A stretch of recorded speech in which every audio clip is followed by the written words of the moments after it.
You ready? I am. Just run in here. You ready to go? I thought we started at 9 o'clock. Something different. All right, good morning. Let's call the Rankin County Board of Supervisors November 15th, 2021 meeting to order. We'll start with an invocation, and since we got Mike to show up on time today, Word, lead us into an invocation if you don't mind.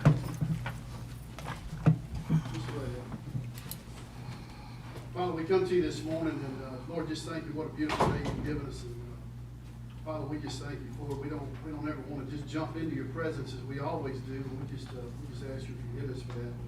Lord, we just want to take a few moments this morning and just acknowledge your presence, Lord, that you're here, and that you would, Lord, just invoke your wisdom on these men as they conduct our business here in the county. Father, we ask a special blessing on our country. Lord, our first responders, law enforcement, folks, all that keep us safe, and most especially for these 5 men to make these good and honest and prudent decisions to keep our county progressive, to keep it safe, and a great place to raise our families. Father, we love you. We thank you in all these things we ask. In Jesus' name, amen. Amen. Hey, thank you, Word. All right, so we move down our agenda to public comments and recognition. Item A is Mr. Guy and Mr. Paul. I'm from Risk Management Partners. Good morning.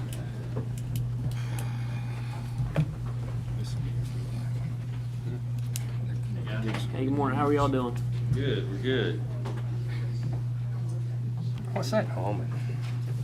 We're going to go over the renewal for the law, legal, and the public officials.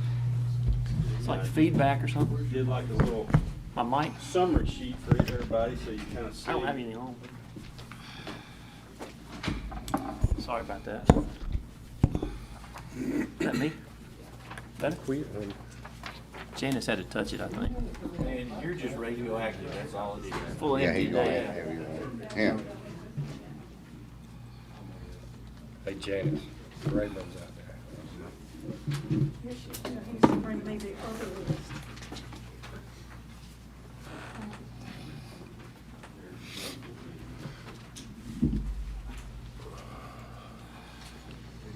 We've got the full books that we can give y'all as well. This is for the law, legal liability and the public official liability that comes up December the 1st. And I just want to thank y'all for the employees that you have here that helped us out with getting all this information together, because as you can imagine, the law, legal liability is a pretty sensitive area right now, and there's not just a tremendous amount of insurance companies that are wanting to jump out there and insure that. Yeah, I understand. So we've got a renewal quote from the current carrier that we've been with. We're happy with the rate that they have given us. The one thing that did change is the retention went up to $75,000 from $50,000. Now what we did, we went and looked, and most of the claims are handled within the $50,000 retention, so we didn't feel like that was going to be a big issue, but they would not give us a renewal quote at the $50,000. Some of that's just due to claim activity that we've got going on. Other than that, it stayed the same? Sir? Other than that, it stayed the same? Yeah, we got an option at $100,000 retention, but honestly, in our opinion, that's not worth taking. So, one other thing that we wanted to mention too was this is the program that's been endorsed by the National Sheriff's Association for years. And this year, the National Sheriff's Association has decided not to endorse a product. So they've gone out from endorsing any insurance product. So that just happened about a month or so ago. But other than that, it's the same company that we've been with, and we're pleased with this renewal. We went out everywhere, and we did not get any takers. And you can imagine just the climate of surrounding law enforcement in general, how these companies are pulling back, and we've had to get a tremendous amount of information that normally we don't have to get. And Paul Holly is outstanding, and while I'm on that subject, I wouldn't go that far. well, I won't tell you, Wanda and Keith, they have gathered information, and I know we have worried them, but they have been so nice and so helpful, and they've gotten everything the companies have requested immediately, and we've got it back to them, which has put all of us in a better light. So I really appreciate all their hard work. All right, any questions? Jay? Good? No. James? Jared? One other thing we did to keep your time down is go ahead and secure the workers' compensation quote. Now, this doesn't come up until January, but we were able to go ahead and get a quote on that. Now, we did shop it out to every company that you can imagine. And I'll have to say Paul did a pretty good job here by securing an optional quote. Now, one thing we did is go back to the Mississippi Public Entity Fund and explain and actually showed them the quote. And the reason for that is they've been with us through thick and thin. When our claims activities were very, very high, they stayed hitched. They provided a quote where a lot of other companies did not quote at that time. But by Paul getting this other quote, we applied a little pressure to there, so we got the rates down tremendously, and we'll go over that now. You want to pass that? Yeah.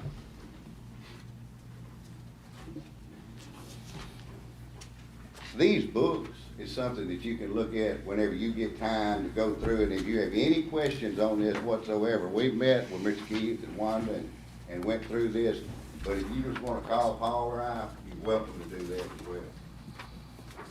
But this will have the comparisons and all.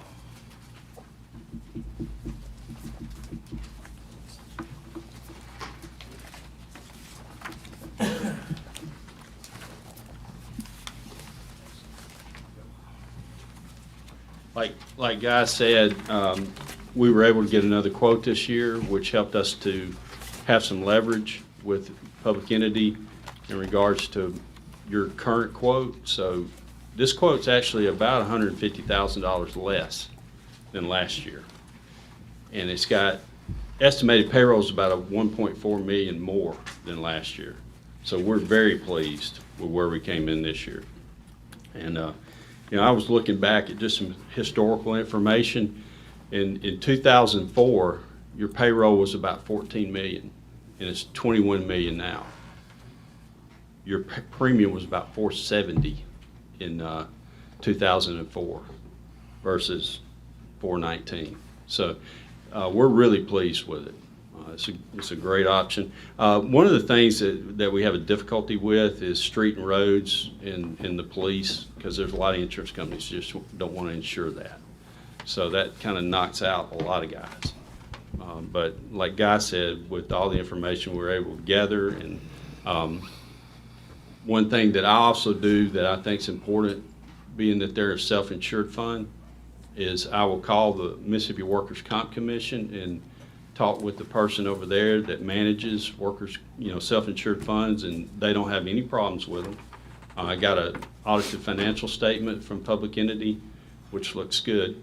I called their accountant, everybody's good. So as far as that goes, we should be fine.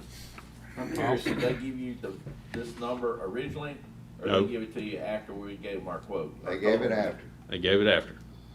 And the reason being, and it's Take just, that. when we went back to them, it's just like I said, back in years past, when our claims might not have been quite as good, Yeah. we didn't have a lot of other options like we do today. Yeah. So I just felt like we owed it to them. They've stuck with us, but now that's your decision there, because both quotes are in your package, and you Yeah, look at the other that. one's a little cheaper, but, so, did they know this number? Do they know what number? Does the public entity know the quote number? Yes. that we Yes. got? Yeah. They got as close as they can. There's nothing left that they can give us. All right, Thank you, Paul. Thank you, Guy, no doubt. for Appreciate looking it. out for us. Yep. And Alright, again, if very you have any exciting. questions, once you look over your package, you're welcome to give us. And like Guy said, I think the important thing is when you look at the claim history, and you can see the years that we haven't done or had great claims, they've stuck with us. So, All right, thank you. All right. Appreciate y'all. Thank you for your report. Item B under public comments is Mr. Mickey Watkins.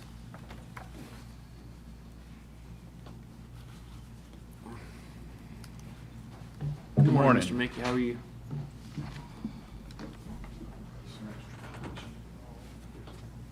How you doing? Thank you.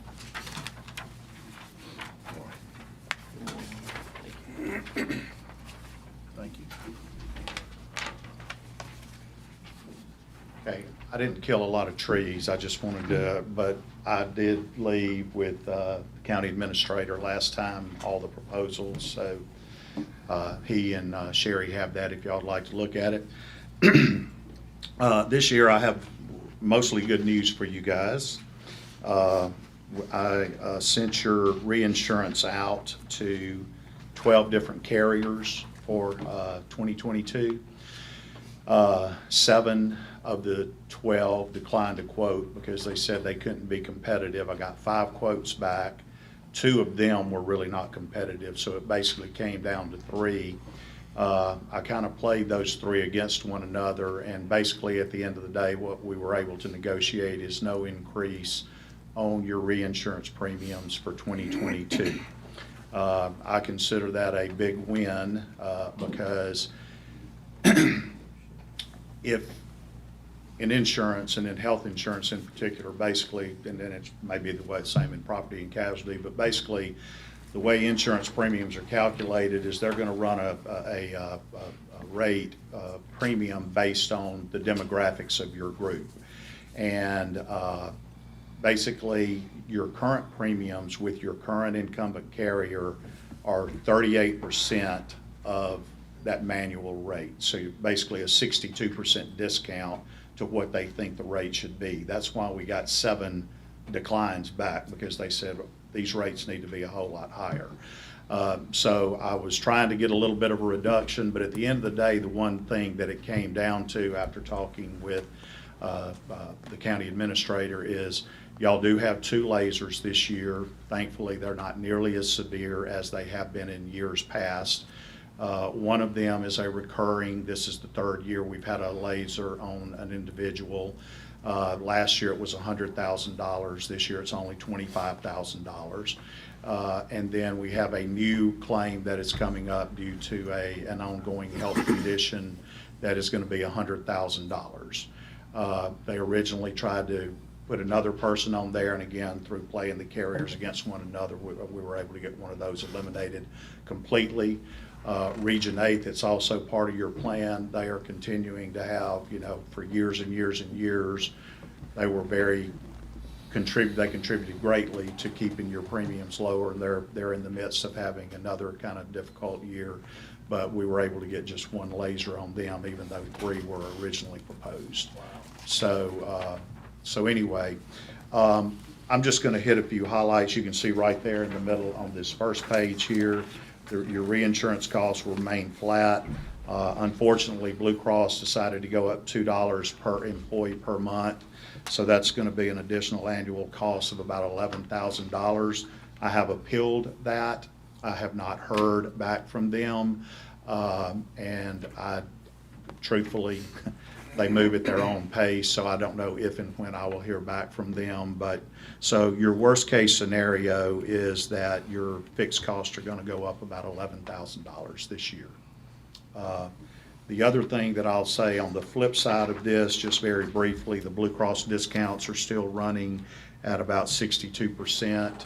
I have looked at other options, and there's just no one.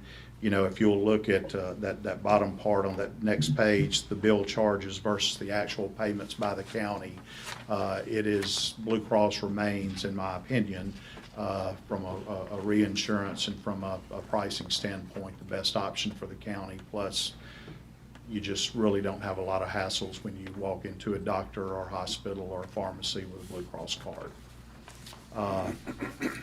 Any questions? Try to keep it short, because I know y'all have a big line outside, so. Oh, looks good, man. Appreciate you. Yes, Thank sir. you. Thank you. I know you did a lot of work to get it here, but we appreciate it. For sure. That's what I'm here for. Thank y'all. All right, thank you, Appreciate Mr. it. Mickey, I appreciate it. Ma'am? Hold up just a minute.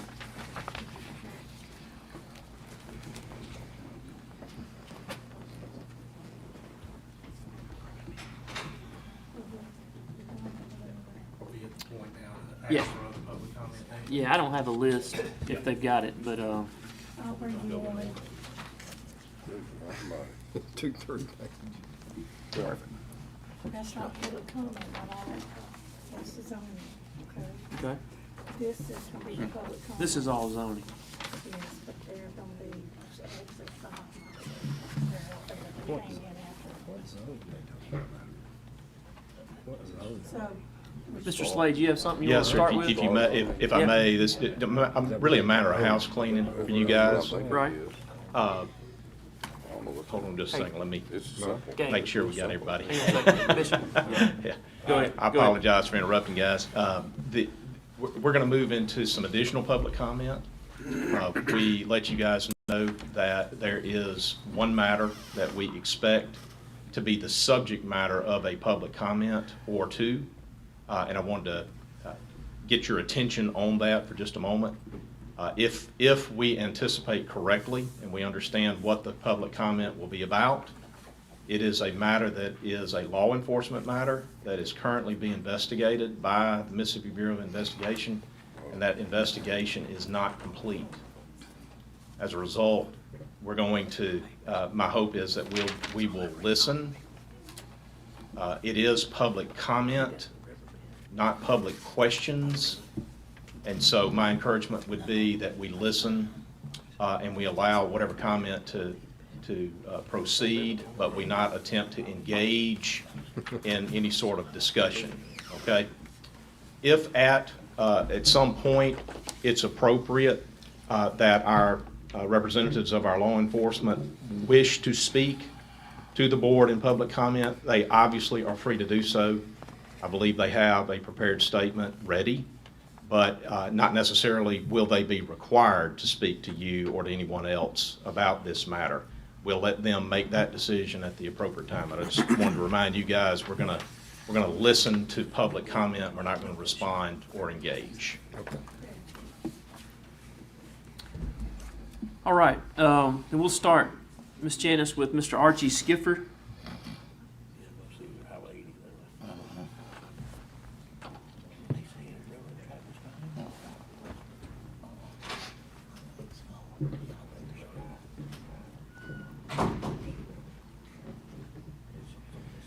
Typically, we use about a 3-minute Right. period for public comment. That's the board's discretion. You can shorten it, you can lengthen it. It's totally up to the board as to how that's going to go. So I'll let Right. you guys make that call. Thank you.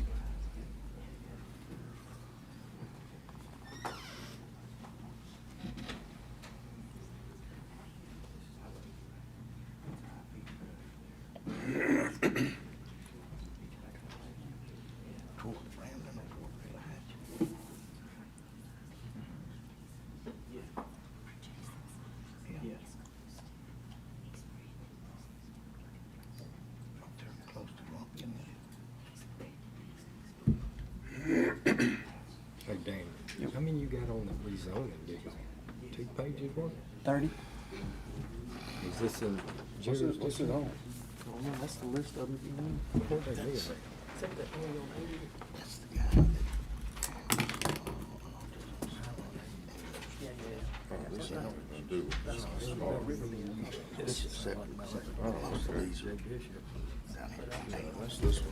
That's the one with 80. Oh, down here at the top. Yeah, the kid that had the autistic son. Yeah, I know what you're talking about now. Yeah. When I saw Riverbend, there was another issue Bishop had on a guy with the shop in Riverbend. So. Okay. Yeah, they had nothing to do with that. Yeah. I thought Storm, I ain't got a single phone call yesterday. No, I ain't heard anything either.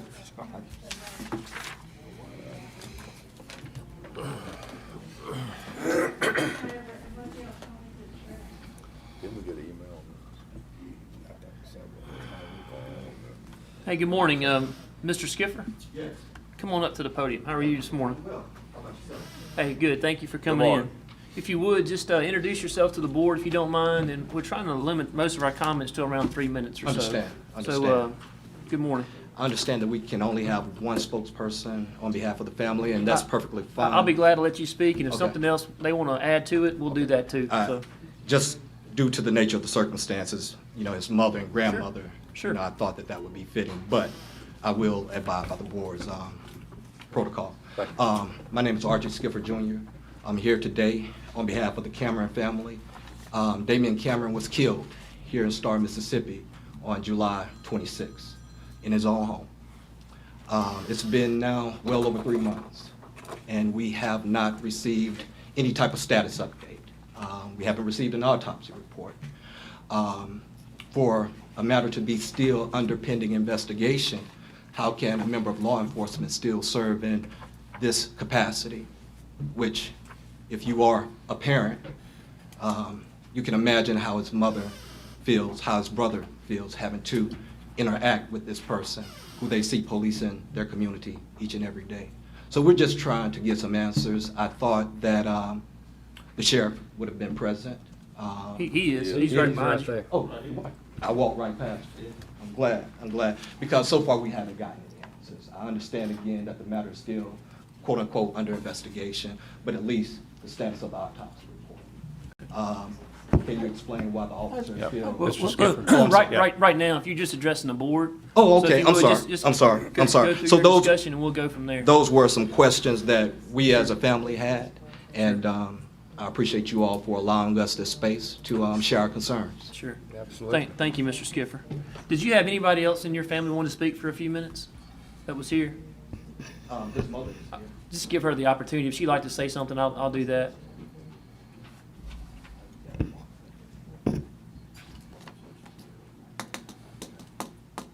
Morning.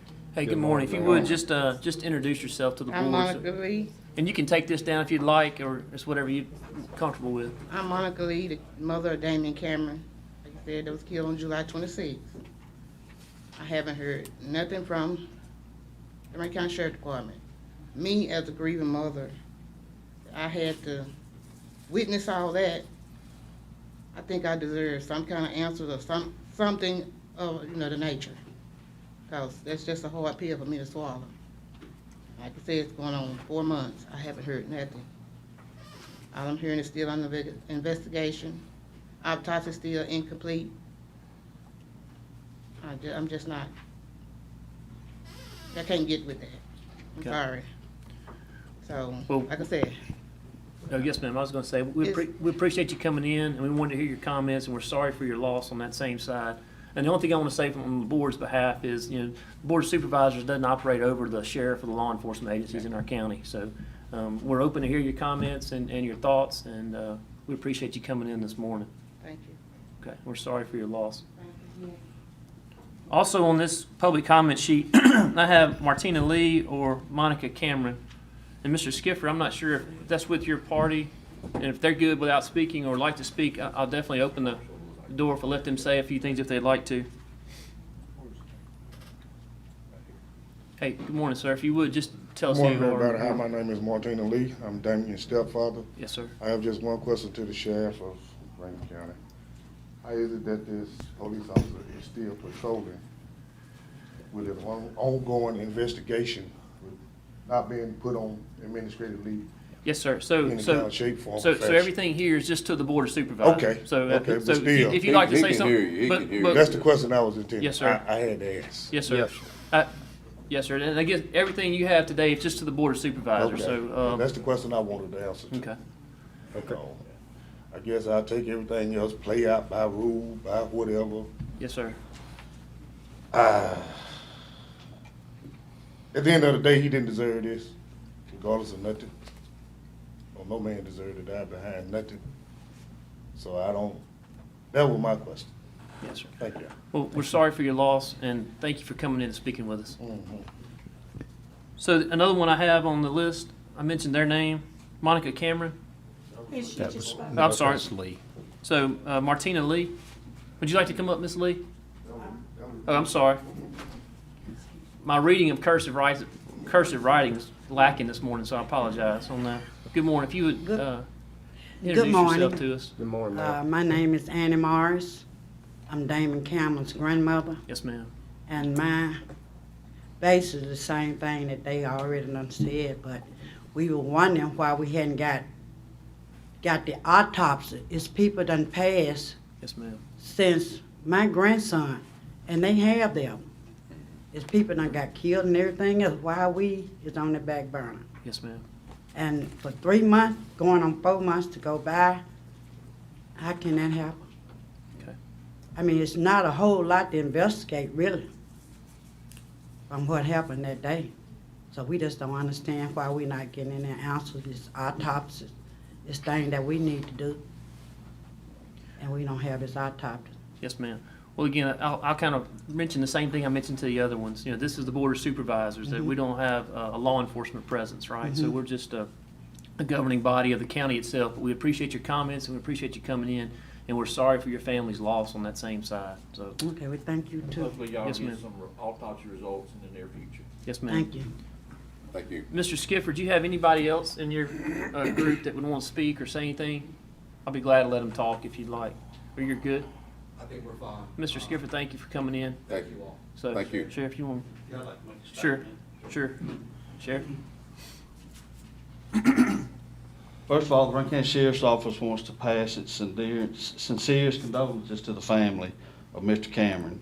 Any passing of life is tragic. Immediately following the incident, the Sheriff's Office turned over all investigations as per the state law to the Mississippi Bureau of Investigations to ensure that a complete and impartial investigation into the facts of this incident was undertaken.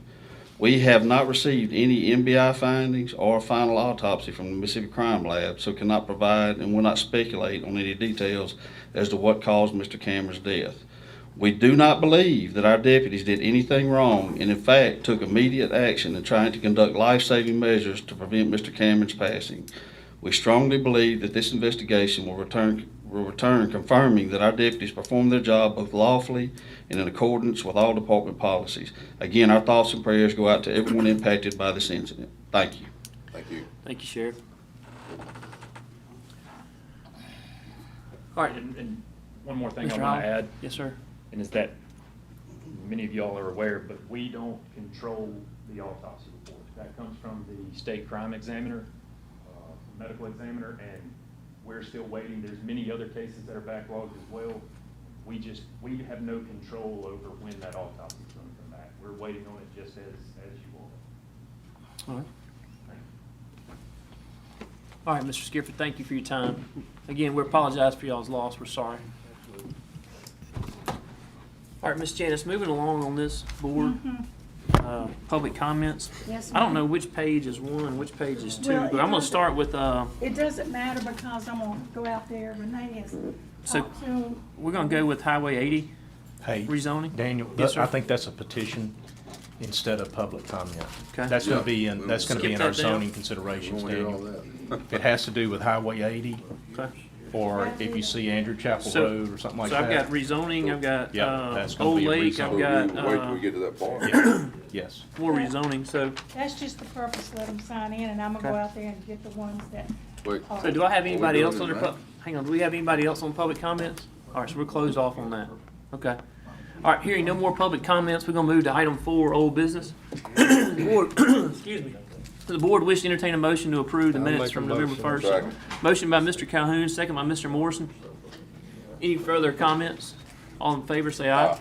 Any opposed with the like signs. Item 4 passes. Item 5 under consent agenda. The board wish to entertain the consent agenda. Second. Motion by Mr. Bishop, second by Mr. Gaines. Any further discussion? All in favor say aye. Aye. Any opposed with like sign. Item 6, Ms. Caroline Gilbert. Good morning. Good morning. Good morning. How are y'all? Good, thank you. Good. I am requesting authority to enter into an agreement with temp staff, just to assist with some of our staffing needs, just throughout the months as we enter into tax season and to have this on file ongoing for any other needs we have. All right. Board wish to entertain Ms. Gilbert's. You operate within your budget, you can do whatever you want. I make motion approved. So motion to approve by Mr. Bishop, second by Mr. Calhoun. Any further discussion? All in favor say aye. Aye. Any opposed with a like sign. Item A passes. Thank you, Ms. Gilbert. Thanks. I don't see Mr. Sullivan, but Lance, you want to speak? Under item 7, John Sullivan from Tax Coming Assessor. up, Mr. Sullivan. Hey, for item A, we have a petition to change the role in the 2021 assessment, real and personal property assessment roles. Motion approved. So a motion to approve by Mr. Morrison, second by Mr. Calhoun. Any further discussion? All in favor say aye. Aye. Any opposed with a like sign. So item A passes. Item B, Item B is just a request to avoid a 2020 tax sale and refund any tax sale purchaser for parcel PIN 11245, and it was erroneously assessed. Motion approved. So a motion approved by Mr. Morrison, Second. second by Mr. Calhoun. Any further discussion? All in favor say aye. Any opposed with like sign. So item B passes. Thank you. Thank you, Mr. Thank you, gentlemen. Thank you. Item 8, Mr. Harrison, our road manager. Good morning. Pretty good. Got approval of Comcast utility permit to be constructed and buried along Castlewood Boulevard, Stone Castle, and then I've got another Comcast, we can take A and B, be installed in Brighton Circle. Should my blood pressure move when I see this on here, Mike? And you've actually got another one, C, They get everything. all Get destroyed. Comcast They get destroyed. in the fountains. All right. We're trying to keep a pretty tight leash on Comcast, they're new to the system, so we're having, kind of walking them through this as a baby step down there. I'll make a motion to approve A, B, and C together. Second. We're glad to have them back putting cable down though. No question. So, motion by myself, second by Mr. Gaines. Any further discussion? All in favor say aye. Any opposed with the like sign. So, items A, B, and C are approved. Thank you, Mr. Harrison. Before we adjourn, I've got one I want to do on additional business. You want to do it right now while you're here? I can. Yeah. Okay, I'd like to, got one that kind of fell through the cracks through PRV, but anyway, it's Lake Shore and North Shore. This is actually going into some PRV subdivision, but it's gonna be on our right of way. I'd like to add that permit. Is it cable? Yes, sir. Fiber cable? Fiber cable, yes, sir. I'd like to add that permit. It's All right. actually a ceasefire. All right, so, board wish to entertain a motion to add that to the agenda. I'll make a motion to add to So, that. a motion by Mr. Calhoun, second by Mr. Bishop. Any further discussion? All in favor say aye. Aye. Any opposed with the like sign. So to follow back up on the approval side, Mike? Yes, sir. I'll make a motion to approve. Motion by Mr. Calhoun, second by Mr. Bishop. All in favor, any further discussion? All in favor say aye. Aye. Any opposed with the like sign. So that'll be added and approved. Thank you. Thank you, Mr. Harrison. Yes, Hey, sir. Mike, before you leave, I got one Yes, sir. thing. Keith, we got a letter in on some work y'all did a couple of weeks ago. And the homeowner association wrote it and requested that we read it in open boardroom. So, All right. you got tough, thick skin, I know. This is from the president of the Glen Springs Homeowners Association, a letter written to the road department. It says, "We write this letter to express our appreciation for the excellent work done by the employees of the Rankin County Road Department in replacing a drain pipe on Glen Springs Road on November 8th and 9th of this year. A number of our homeowners came out and observed the work being performed. The consensus among our homeowners is that the crew was notably professional and knew what they were doing. We feel the preparation work, the actual work performed, and the end results are exactly what were needed, and we, members of the Glen Springs Homeowners Association, appreciate their efforts. In addition, the work was completed on a timely basis with minimal inconvenience to the homeowners. Please express our sincere appreciation to the employees who performed this no small task. Sincerely, Alex Little, President, Glen Springs Homeowners Association." Thank you, Mike, to you and your people. Thank you, Mike. Thank you. I'll pass that on to the crew. Thank y'all. All right, thank you, Mike. Mr. Parker. He kind of quick-stepped you right there, you know? That's right. So item A. We have one item, Mr. President. This is North Shore Landing Phase 6. We're recommending approval of the final plat and letter of credit in the amount of $106,093.69. This is a District 2 development. All right. I'll make that motion to approve. Second. So a motion by myself, second by Mr. Morrison. Any further discussion? All in favor say aye. Aye. Any opposed with light sign. So item A passes. Thank you, Mr. President. Thank you, Mr. Parker. Mr. Slay, there's 2 pages of stuff here for you. Really? Let me just go ahead and apologize right out of the box. I was gonna say, do you wanna take this sitting down over there since it's gonna be a while? You know, maybe, just let me be on my feet, because I'll run out of energy quicker, I'm afraid, if I sit down. I apologize for this. All right, so items A, B, and C, it looks like you're setting public Yes, as hearings long on the as we're same setting day as public the hearings for second. the same day, A, B, and C, under my section, we could take a motion to set those public hearings December 2, 9 a.m. I'll make that motion, set A, B, and C. All right, so motion by Mr. Calhoun, second by Mr. Morrison to set A, B, and C. Any further discussion? All in favor say aye. Aye. Any opposed with the like sign. So item D. Item D is to set our public hearing. It's an annual public hearing we do for updates to the stormwater management plan, asking for public comment. That'll be on December the 15th at 9. I'll make the motion, set it for December 15th. All right, so motion by Mr. Calhoun, Second. second by Mr. Morrison. Any further discussion? All in favor say aye. Aye. Any opposed with the like sign. So item D passed. Public hearings, Mr. Slay. We'll start with item E. Are these some of the ones outside? Yes, sir. I have a feeling that the first one we're going to take, Brad, has got the most participation from members of the public. This will be item E, a public hearing on the Jason Sykes rezoning request at Highway 80. It's a District 4 property. We will open that public hearing. I know there are a number of people here, some of whom are going to want to speak to the board.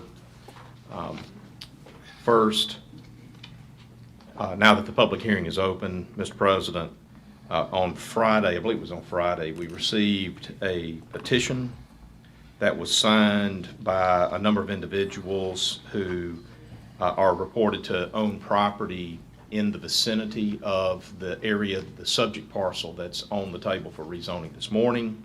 And so we want to accept and receive a copy of that petition. I see Renee already has the original of the petition in her possession, so that's been received. We want the record to reflect that that petition has been received on behalf of those who have indicated their position that they hope the board will deny the requested rezoning. There's some, I believe it's 41 different property owners who have executed the petition indicating their objection to the proposed rezoning request. We want to make sure the board had that information before it at the very start of this public hearing. So that has been received. There'll be no need to reference or refer to the petition any further since it has been received in the record and is available. Can I ask a question? Yes. I just want to make sure everybody's here for the same rezoning though, because some names on this here are from Riverbend. You know, that's in my district, which is, you know, way down the road. Yes, sir. And I do know we do have one rezoning situation there. Okay. Jay, the petition that I'm referring to has 4 pages. Okay. And there are not any references to a Riverbend address on what I'm looking at. So I'm not familiar with what you're looking at. But I think those 5 or 6 may be under item H, but then the rest of them say Highway 80, so I'm kind of confused too. There's several Highway 80s on that list. We just want to be sure we cover everybody's outside that's, that may be here on the item E. This is Old Lake and. This is the Highway 80 rezoning. This is not the Riverbend rezoning. Yeah, this is dealing with. You're in here for the Riverbend rezoning.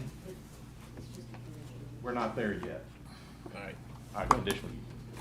We're just trying to be sure we don't miss anybody that's outside. Yeah. Right, Jay? Right. Okay. All right, is everybody in here on the Highway 80 deal? Okay. All right. All right, I Sorry, think we're sorry squared about up. that. We're just No, trying to no, be no, sure. no. We're scared we're going to Yeah, miss somebody. we need to make sure we're on the right page. I don't want folks coming up here addressing a matter that's not before the board. So Right. That's good. All right? So we're under the Jason Sykes rezoning, item E, Highway 80, District 4, right? Correct. That public hearing is open. Let me read the statement to the board about what this is about. Mr. Sykes is seeking to rezone a 16.2 acre parcel that's located on Highway 80 from its current zoning of R1B, moderate density residential, to C2, general commercial. Property fronts on Highway 80 and abuts the railroad to the rear. He's proposing development of a strip center, a youth recreation center, and a welding shop. The strip center will contain a general store, cafe, a barber shop, Cafe will be open for breakfast and lunch. No alcohol is served. Strip center will be located on the west side of the property. Recreation center will be located on the east side of the property. The purpose of the recreation center is to provide an opportunity for young people to learn trades. There'll be an auto body bay, a metalworking bay, a carpenter shop, be a music room, an arts and crafts room. All activities there are to be scheduled. Licensed professionals have volunteered to help with the activities. The welding shop will be a fully enclosed building located at the rear of the property. It'll be separated from the rest of the property by a privacy fence. Mr. Sykes himself, the applicant, is a blacksmith. He makes small items that he plans to sell in the general store along with other Mississippi-made products. If the zoning change is approved, this use will be allowed outright in C2 zones. Mr. Sykes will come back before the board with a site plan and architectural review issues, assuming that the rezoning is successful. Property is posted, and hearing of the public notice was published in the newspaper. And as you said, as we have said, you now are in possession of a written petition signed by, I believe it's 41 individuals, whose residences or property ownership is in the vicinity of the subject property, who've indicated their objection to the proposed rezoning request. That public hearing is open at this time. I would ask first, I think it'd be appropriate for Mr. Sykes to come forward and to indicate to the board any further clarification about the proposed use, and also indicate to the board the appropriate findings that the board may need to make with respect to the rezoning so that it's compliant with Mississippi law. Mr. Sykes?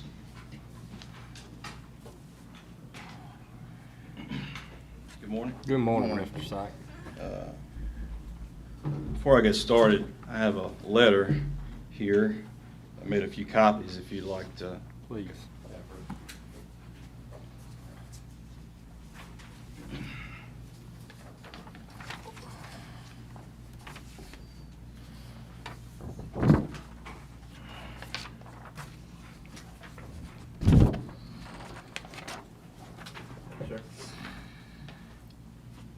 Real quick, after our prior meeting, under Mr. Gaines' advisement, I did try to reach out to people in the area that it would affect, but I was told that I didn't need to do that we need to do that today. So I just wanted to make that clear that I did try to do what was asked of me by the board.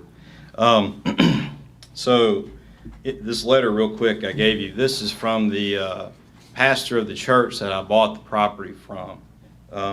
There were some rumors floating around that I had bought the property out of foreclosure. That is inaccurate. I bought this property directly from the church, and I want to, Mr. Hornsby is out of state on a trip. He could not be here, but he wrote a letter that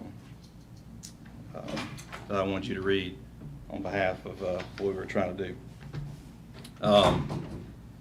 And like what was said earlier, it's what we're wanting to do is, I don't think something that would disrupt the community.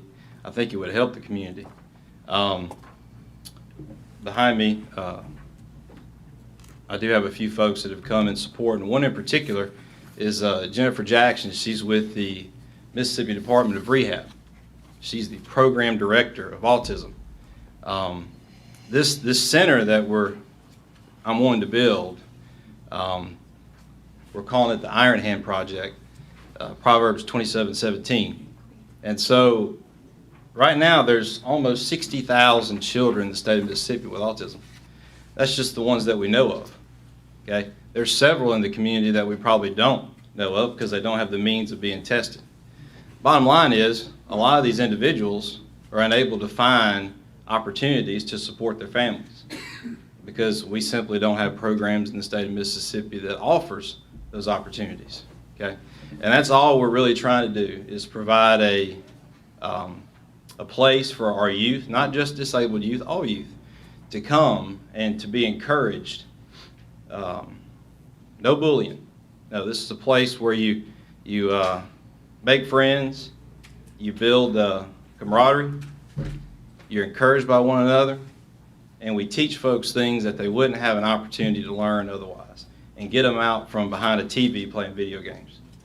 None against video games, but there's more to life than, you know, those things. One thing I want to say too about this shop, and you know, one person can't change the world, but if we sit back and do nothing, nothing's going to happen. So 2.5 years ago, I was traveling and I read an article in USA Today, and it said in 7 years there will be 400,000 less welders in the United States. Well, that was 2.5 years ago. All right. There's a lot of folks that think that's fun and would like to do something like that, but they just don't have the means to learn. They don't have the opportunity to say, hey, I can do this, right? I know an individual right now who's in a wheelchair, and he's a welder, and one of the best welders I've ever seen in my entire life. And he's disabled. Now, most disabled young people wouldn't know they could do that. So again, what I'm proposing here is something that's going to, I feel like, help the community, all right, help the state of Mississippi. I think, you know, the summary that he read earlier, you know, the cafe is not something that's going to, you know, be open late at night. We're not going to serve alcohol. Just a breakfast and lunch, kind of sit down, drink coffee, and have conversation. Also, too, that welding shop, you know, we're going to want to employ folks that come through the Iron Hand Project. And these other businesses will do the same thing. My goal and my vision, and, you know, Lord willing, if I make it, great. If I don't, I'm sure going to try. I want to open these in different communities. Jackson, Clinton. There's a property in Carthage that I want to put one. But this will be the flagship. I have 8 people that have committed to be on the board of directors of this project. And several other folks that have committed to donate money and donate their time. So, again, we don't want to disrupt anything as far as the community is concerned. I know one concern was traffic. Well, it's Highway 80 going into the county seats. It's a major state highway. There's already traffic. I don't know if that traffic will increase because of this or not, but the bottom line is I just want to, let me say this, and my wife's in the audience. Can't believe I'm standing here in front of you with all this opposition, but I have a 15-year-old who has Asperger's. There's kids out there bullied every day. You want to know why they put a gun in their mouth? Because they have nobody to talk to. I told you guys, excuse me, last time I was here, I spoke to over 40 children with autism, and all 40 of them told me all they want is a friend. Well, they're not getting it. And all we want to do is give them a place to feel welcome. All right. That's it. Hey, Jay, I have a Thank you, Mr. question. Sykes. Sir? Where you're talking about putting this, on Highway 80, Yes, sir.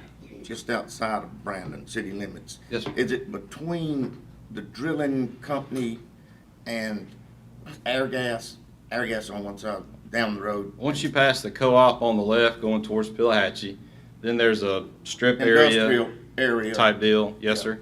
All right. About another maybe half a mile to a mile. It's there on the left. Yeah. And then you keep going, and there's that big industrial chemical area. And then, of course, the railroad track is behind me. Okay. So, I thought of. yes, sir. That's right there where that upholstery shop is. I think it's before the upholstery. It's not. Before the upholstery shop? Yeah, it's before you get there. It's not, Okay, not far like from a it. half a mile from Yeah. where the drilling's. Yeah, I got you. Grumpy and them. Yeah. And then Airgas is just like he said, a half a mile Right. past. Well, I know what It's- you're talking. It's pretty sparse in there. It's not real deep. Where's the between residents? 80 and Across the road? Huh? The houses are across the Well, road? I've looked at residents? this map, and there's actually only 5 houses that I can see that really are anywhere around between that Right. Airgas and the industrial park. It may be, I may be missing one, but it's, the most of the houses are on down. 80. Yeah, yeah. Can I say one thing, just one last thing, please? I have a few other folks in the audience that are here in support. Mr. Alex Kelly, he's a local business owner. He lives just down Highway 80. He is in support. I've had several conversations with Elgin Bogan, who is one of the Bogan sons that actually lives adjacent to my property, and he is in favor of what we're trying to do. He could not be here today, so his stepdaughter, Haley Lowry, is here instead. Can I say this? Yes, please. I don't know at this minute what the board's gonna do, but I do know if it's approved, it's gonna be some really strenuous, things put on it. I mean, like a concrete or asphalt driveway. Sure. Full brick buildings on front, from the front and sides. Understood. Barriers on each side to where, I see there's, 100, 200 foot of trees, looks like on, I'm looking at it right on the right side. And then there's another small strip on the other side. But you'll have to put barriers up that are attractive, and you already have in your notes that there'll be a barrier between the strip and your blacksmith shop. Correct. And it's gonna be fully enclosed. That's right. Okay. 80 by 100 or 100 by 100, I'm trying to figure that out. I just, you know, if all that bothers you and you say, I'm gonna withdraw this right now. I want you to know that, if, whichever way the board goes. My banker's on go. Okay. All right, thank you, Mr. Sykes. Yes. Does anyone want to speak with Mr. Sykes on the same comments before we go on the opposition side? Yes, ma'am, come on up. And what we'll do, kind of, not trying to rush anything on time, but we'll try to stay around the 3-minute mark. Okay, I'll be brief. And just introduce yourself. My name's Jennifer Jackson. I live in the Sunchase subdivision here in Brandon. Okay. I've been a resident here since 2018. I have 2 children on the autism spectrum. I've worked in the capacity with individuals with disabilities for 14 years now. And I know that what Jason is planning, there's nothing else like it in the state. It will bring needed services to those. It will bring a needed sense of belonging. Many adults with autism, they sit at home because they don't have a place that accepts them. And that's what this is going to provide. I think that not only will it increase job opportunities for them, I think it'll also increase their self-worth, help them make friends. And I think about my children that could benefit from it one day if he's allowed to do this. But I don't think it would be a hindrance. I think it would be something innovative in Rankin County that we can say, hey, look what we have going on here in Rankin County to help these individuals. And he plans to bring it across the state. So I think he's moving in the right direction. He just needs some support to get there. All right, thank you. Thank you. Mr. Jackson. Anybody else on the support side of Mr. Sykes? Yes, sir. Good morning. If you would just introduce yourself to the board. Alex Kelly. I live at 136 Gouldy Shallow Road, which is just about a mile and a half down from where he's proposing. You know, I pass by these properties every day. The traffic that's coming in and out from the air gas and everything like that, I mean, I would think that's more of a problem than this would be, especially with the recent accident that we've had. I would say this, you know, Mississippi, we tend to be last in a lot of bad things. And this is a development that will get us on the forefront of something that is much needed, that is lacking, and let's be on the front side of something that maybe we can champion for the rest of our region or country. I know that's big words for this subject, but I mean, let's get on the side of something that's good for our youth. I've got 2 kids. I've got a nephew that welds. You know, give our kids opportunities to do something good with their time. Give them a place to go that's safe and learn something. You know, and I really don't understand an opposition for this. So, thank you very much. Thank you. Thank you for your comments. Anyone else on the support side of Mr. Sykes? All right. Yes, ma'am. Good morning. Good. I'm Olivia Sykes. I'm Jason's wife. And I just wanted to say something on a personal note. as my husband said, having a child that has challenges and trying to find him opportunities has been just everywhere I've turned is a dead end. And this is something that I personally would like to see, not only for my child who desperately needs it, but for all the others like him. His whole life has been a struggle with his self-worth and finding acceptance. And so, it would just mean a lot. And like everybody is in support with us has said, this is something that's so desperately needed.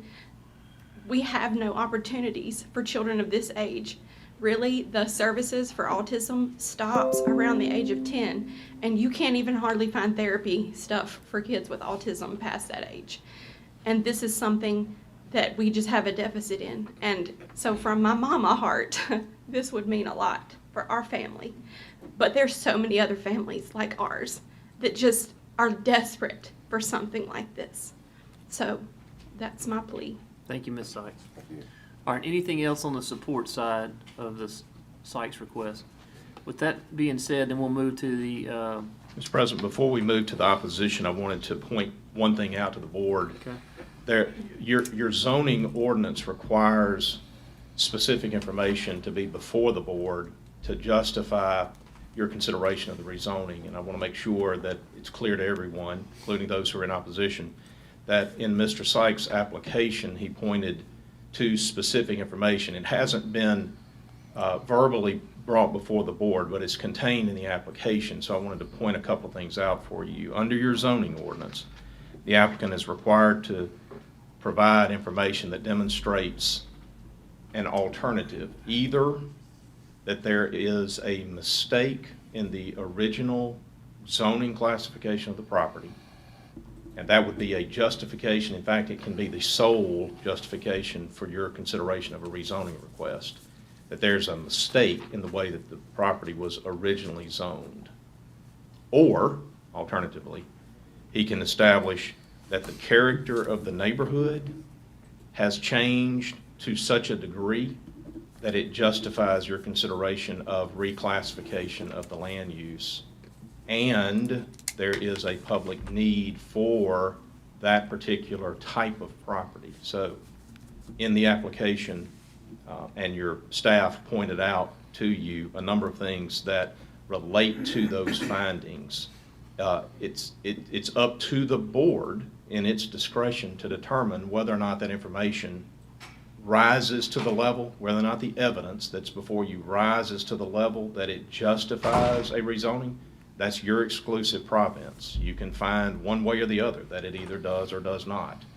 Our role, our job is simply to point out to you that the applicant has demonstrated and provided some evidence of both that there could be an error in the original rezoning, or that the character of the neighborhood has over time developed or changed in such a way that it justifies reconsideration of the zoning, and there's a public need.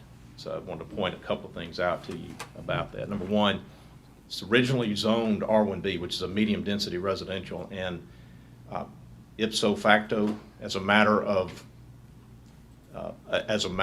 course, that requires access to significant sewer infrastructure in order to develop. If you're going to do an R1B medium density development, you got to have sewer. And this area along Highway 80 is outside of a municipal boundary. It was anticipated, I think, back in '04 that there would be growth in that direction, municipal growth in that direction, and that there would eventually be sewer infrastructure provided. But here we are 17 years later after you originally adopted zoning, and we still don't have sewer infrastructure in this area. And the municipal boundaries have not yet reached this area. That's 17 years later. It looks like that was good anticipation, but the truth of the matter is it didn't move as quickly as was anticipated back then. And so there's still no sewer infrastructure. And so the zoning classification that was applied to it cannot work. If we had somebody that came in here and they had a proposed development to go on an R1B parcel, they could not build it because there is no sewer. So it's not zoned correctly for medium-density residential. I wanted to point that out to you. Secondly, the character of the neighborhood. Well, you've got some industrial development, as you know, right on the corner, right around the corner there. You've got the industrial area that's been in zoned industrial for quite some time, and that's where Edmund's places are there. Right. Grumpy's place, and that area that we're very familiar with. That's an industrial, high-traffic area, and we know what that is. You can go out there and look at it. And then bordering farther to the east, you have, it's a CO2 plant. I'm not sure if it's Air Gases or whose it is, but it's a CO2 operation that's right there on the corner of Andrew Chapel. And so you've got some industrial pieces that are going on right here in close proximity. And so it appears that area along that Highway 80 corridor through there, and it is highway, and this is a U.S. highway, it's highway commercial. So it's designed to promote some sort of industrial / commercial type of development. The strange reality here, though, is that from the inception of zoning back in '04, all of this was kept in some form or format a residential out of the box. And that goes all the way, as I appreciate it, to the Pelahatchie line. There's no commercial the entire way on a U.S. highway. And so at some point that's going to need to be addressed. There's just not any way that I can see as both municipalities encroach east and west, the properties that are immediately adjacent to a U.S. highway are absolutely going to go into a commercial context. We see this fairly consistently. You see it between Brandon and Pearl. The properties along Highway 80 from the west side of Brandon to the east side of Pearl are all transitioning now away from residential into commercial. Why? Because they're immediately adjacent to a U.S. highway. And so I anticipate that would happen as well. Now, now that information is before the board, it would be appropriate to hear from those who have expressed opposition to this. And Mr. President, I'll allow you to move forward on that. Thank you. All right, thank you, Mr. Slay. I've got a long list of people that are here, but we're going to do it kind of a little differently. We're just going to take first come, first serve, whoever wants to speak first. Yes, ma'am. Come on up. And I'm going to try to mark your name off this long list I've got here. So introduce yourself to the board, Yes, please, sir. ma'am, again. My name is Christy Tuttle. I am at 3189 Highway 80. I wish we had the actual map up like we did last time. I was the one that spoke with you all before, about 2 weeks ago. My property is K951, the plat of land that is exactly next to the area in red, which is Mr. Sykes' property. I live right here. Okay. I also just want to let you all know that Mr. Gaines spoke a little bit ago about there being about 5 residents around that subject property. A lot more than 5. A lot more. Every plat of land, on this map, sir, is represented by a signature on the petition. Okay. 41 names of people that own these homes and this land. We have a lobby full of people out here that couldn't fit into this room today that are here to support that opposition. I would like to present the Sure. original You can just hand it to petition. Mr. Slay, that'd be good, or Ms. Renee, I'm sorry. There we go. Perfect. We'll make that part of the minutes as well. Yes, sir. I don't want to take up much time. I've let it be known how I feel, but there are some people that are here that would like to speak in opposition as well. Yes, ma'am. Do you need to know who they are here in the room? I tell you what we'll do. We'll just Okay. bring them up as they want to stand up. Yes, sir. And we won't put any particular order. I will say, it is not about us being opposed to helping children. Mm-hmm. I am a mom of 4. I have the biggest heart ever. It's not about helping children. It's about where the appropriate place for this is. Okay. And Highway 80, on that plat of land, is not the appropriate place for that type of structure or structures. All right. Okay? Thank you, Ms. Tuttle. Thank you. So I'm gonna do this a little differently, like I said. If you would like to speak in opposition, if you just raise your hand and instead of me going down a list. Anyone here in the room that would like to speak? Yes, ma'am. We'll just start over here to the left. Come on up.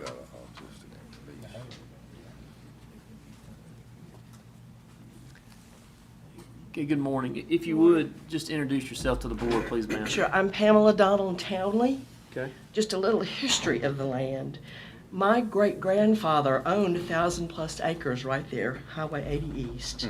And of course, as the family divided, they all got their homes, their plots of land, and that's how it got so subdivided. And it was all right there around the highway, the railroad tracks. We've been out there. I'm actually now an absentee owner. I have a camp there. And most of the time the camp looks abandoned because I live in Louisiana now. It's where I got married and moved to. But we come out there regularly to visit our family that lives right there across, my cousin that lives right there up the hill, my other cousin that lives a little further up the hill there from us. And it's all residential. It's always been residential right through there. I don't want to see people coming in seeing that places look abandoned. There's no fence. I abut that property. I don't want the people coming in seeing that it looks abandoned. So let's go and see what's over there. That's not their property. There's no fence, anything objecting. And young people are going to wander, especially special young people. Yes, ma'am. And I have a grandson also that goes toward the autism spectrum. So I wholeheartedly needs like that, but residential area is not going to bring in somebody that's going to come to the cafe and eat or come out there to do it. I mean, you're out in the middle of nowhere, really, and I'm just afraid of vandalism that come in. Okay. I have a cousin that lives out there, and she lives by herself, and she works. And so most of the time, her house looks abandoned. And I don't want people coming in and saying, let's break into these homes that are out here that look abandoned that are not. Yes, ma'am. And I really think that it's a danger to the people that live out there and to our property that it would cause. Okay. Okay? Thank you, Ms. Pam, for your comments. All right, ma'am, I think I saw your hand up. Come on up. I feel like we're playing bingo just for a second. You're going to raise your hand when you come up here. If you would, just introduce yourself to the board, please, ma'am. I'm Martha Smith. I live at 3176 Highway 80 East, which is about a 45-degree angle from where this property is. I am not encouraged by the idea of this property being there. I've lived there since '97. We had 2 teenage boys when we moved out there. In the last 13 years, we have kept grandkids off and on. Right now, we're keeping a 2-year-old. I don't see this as being a positive thing for our neighborhood. There are quite a few older people, and I don't consider myself that old, but there are some older than I am that's there. Our neighborhood is quiet. Yes, we do have traffic on Highway 80, but that's a given, and we understand that. But I feel like this property is going to bring a lot more negative effects to our neighborhood. When you start getting a lot of people in like that coming from all over, I mean, there's already people moving from Jackson to Pearl, it's moving on out. So, I don't think it's going to bring good stuff with it. Okay. I like the quality of the neighborhood we have there. It's quiet, it's safe, and I want to keep it that way. All right. Thank you, Ms. Smith. Anyone else? Yes, sir.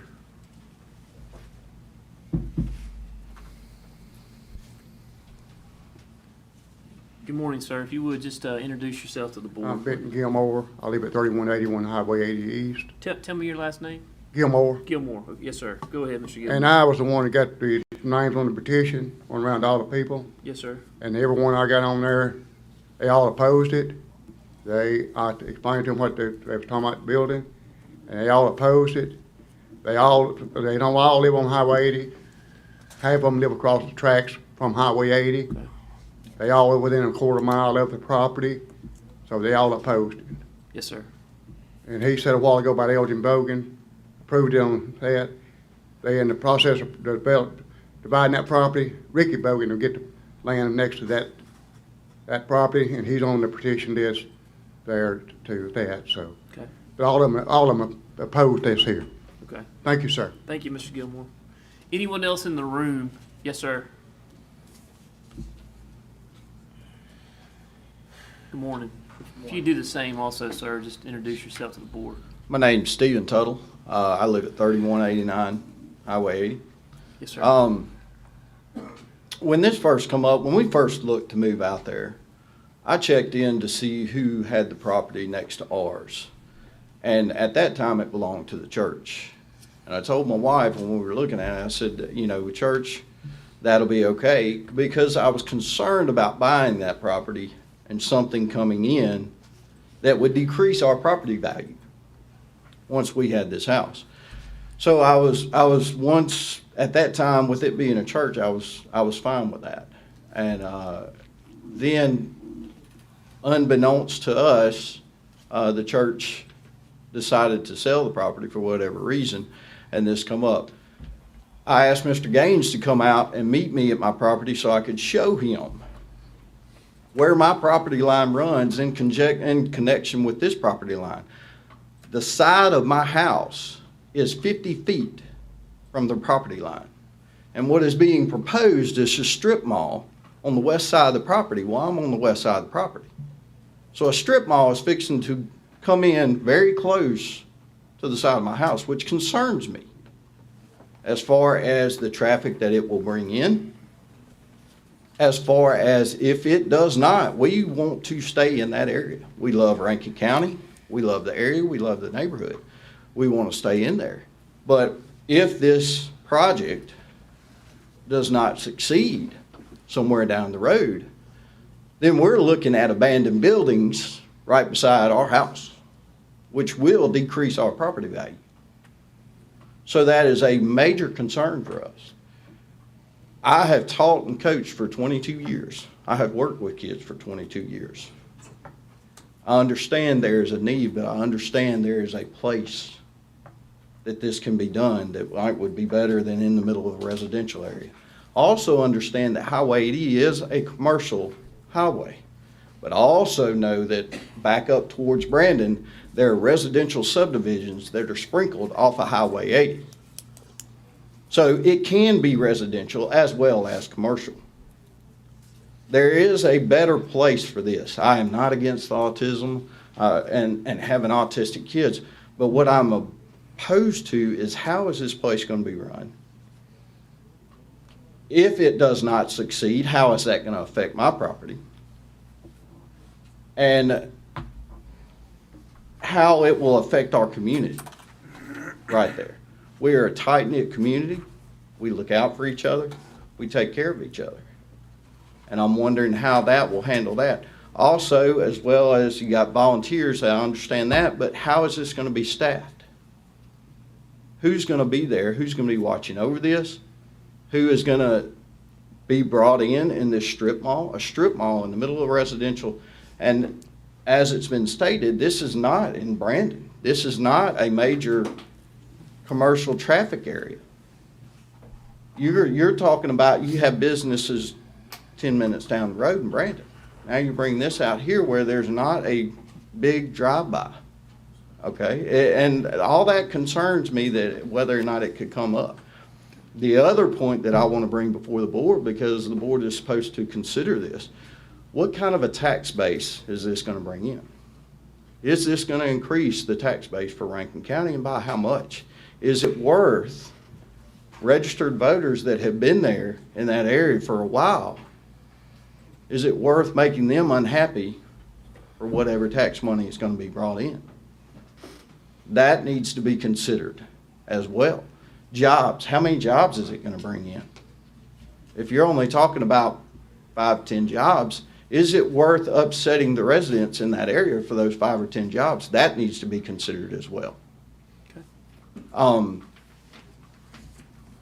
My wife and I would love to stay in Rankin County and would love to stay at that place. We bought that place with the vision of raising our grandkids there. But we didn't envision raising our grandkids there with the possibility of a welding shop and a strip mall built right on our door frame. and that concerns us. We did our homework coming into it, and we're asking, the community itself is asking the board members to consider this and consider what is already set in place there. And people that have built that community, that pay their taxes, and be a voice for them as well. And consider their feelings in this. Okay. We are very much a very tight-knit family, and we understand what's been brought, but we also believe that there is a better place for this proposal that's being brought before you than that piece of property there. Okay. Thank you, Mr. Tuttle. Thank you for your time. Yes, sir. Anyone else inside the room that would like to speak in opposition? Yes, ma'am. Good morning. If you would, just introduce yourself to the board like the others. My name's Barbara Harris, and I'm at 3237 Highway 80. Okay. And nobody else has brought up the fact that there is a significant gully going down through pretty much the middle of that property that drains that whole area, and I just want to make sure that that's not going to be a problem. Okay. Just one comment on that any developments that go on, the water runoff and all has to be monitored and checked and approved prior to happening, regardless of where it's at, just Great. for note of that. Thank side. you. Not that it's different here, but It Just just for hadn't future. been mentioned, Sure. and it's pretty significant. It's it pretty would, big. it would definitely come up in a site development plan and stuff like that, so all that stuff's got to be taken into consideration. But thank you for your comments on that. Anyone else inside the room? So, all right, Ms. Janice, you want to go outside and see if we can bring them in? How you want to bring them in? Have already spoken. Well, I'm gonna let them stay in here if they want. I mean, if they want to go out, you can, or you can watch it outside, or we can just bring them in, line them up along the wall if we want to. It's just however you want to do it.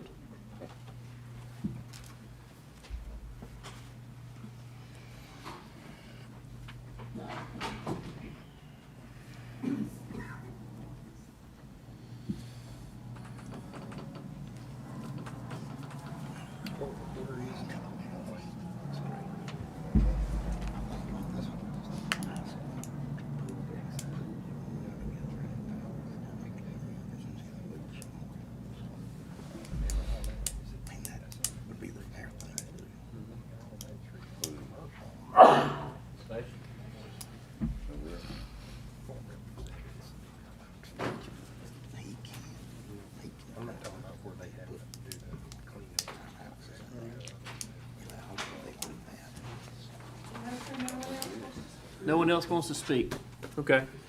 And again, I'm sure we're positive on the outside. Everybody's good. Everybody in here is good. So, Mr. Slay, I'll put it back to you at this point. Did you holler at him? Did you holler at him, Janice? Okay. All right. Mr. Slay, Yes, sir. we'll move from here. Quick recap.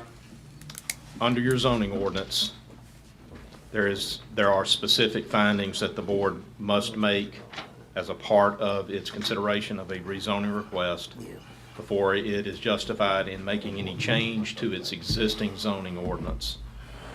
First way that it can be done is through the establishment of a mistake in the original rezoning. That would be shown and demonstrated that the property originally zoned does not work for the area in which it now sits for whatever reason. In this particular case, it's zoned R1D. That's the way the board in 2004 adopted its original zoning ordinance. It hasn't changed since then. It's been R1B since the first day that we had zoning in Rankin County in '04. So for 17 years, it's been R1B. Anticipating, I'm having to guess here what the board was thinking at that point in time. It seems pretty obvious to me that they saw that as a municipal path of growth. So they established that as medium density residential originally. That anticipates sewer infrastructure which has not yet been installed. So the property cannot be developed in accordance with the way that it's zoned originally. Should the board wish to make a finding that the original zoning ordinance classification is in error, it would be on safe ground to do so. That's number one. Number two, assuming for the sake of this discussion that the property is zoned properly as originally zoned in '04, and therefore the board does not wish to entertain the mistake in zoning justification, but it prefers instead to look at a secondary or alternative way to address a requested rezoning. You can do that by establishing that there has been a change in the character of the neighborhood to such an extent that it justifies the reclassification, and that there is a public need for the rezoning. In looking at the request, you've got Highway 80, commercial property immediately adjacent to a United States highway, and so that obviously establishes a point of fact that cannot be disputed. It's highway, U.S. highway frontage property. That's one. However, in favor of those who are in opposition, despite the fact that this property is immediately adjacent to a U.S. highway, it is nonetheless in its current utilization for all points that are east of the industrial area, close to the co-op, all the way to Pelahatchie. You have primarily residential use immediately adjacent to Highway 80. There are exceptions to that. I give you the CO2 plant, which accesses primarily from Highway 80 and from Andrew Chapel Road. That's an example of a use that is not residential. You do have a commercial establishment before you get to Andrew Chapel on the left, the auto upholstery location that's there, Maley's, and I believe his wife has a small business there as well that operates. So you do have some commercial activity that is in fairly close proximity to the proposed use. But for the most part, the uses along Highway 80 all the way to Pelahatchie are going to be residential in context till you get to inside Pelahatchie. And then you got the bakery, and you've got multiple commercial establishments once you get inside Pelahatchie city limits. For the most part, it is residential. So the issue then becomes for the board, if we're not going to address this as a mistake in the original zoning classification, but we prefer instead to look at the change in the character to such an extent and a public need, then you've got some consideration to go through there. You've got some discretion to make a finding there. You have 41 individuals who put their name on a document indicating their opposition to the proposed use. And so that's something that you should consider. The public in the area has provided you with information expressing their opposition to it, their misgivings about it, and they've provided that information to you today. At the end of the day, it's your call, it's your discretion as to whether or not the appropriate findings have been, the appropriate evidence has been presented, and that whether or not that puts you in a position to be able to make the finding. If there's no other discussion, no other questions from the board. I've got one other thing, Mr. Slay. I know Mr. Gaines wanted to speak, and we were just, thank you for the summary of it all, but Steve, you want? I'm at a point that I do have a heart for our children, and you know, wherever you go, the people next door are going to say this is the wrong place. In Rankin County, we're so populated. We're not like even Madison County, where you can go somewhere and you're 10 miles from everybody else. It's not that way anymore in Rankin County. We are from top of the county to the bottom of the county. In fact, where we're at right out here is probably less populated than any other area around Brandon. When I said there was about 5 houses, I was speaking that join or closely join this property. I didn't mean there was only 5 houses on that side of the county. That's what I meant. I do appreciate every one of the people that put their name on it saying I want my county to remain the same. The reason I lived here, and most of these properties were built in the 70s and 80s and have been there ever since. So I can understand change is not what they want. I live out to where I can't see a house. And I like it that way.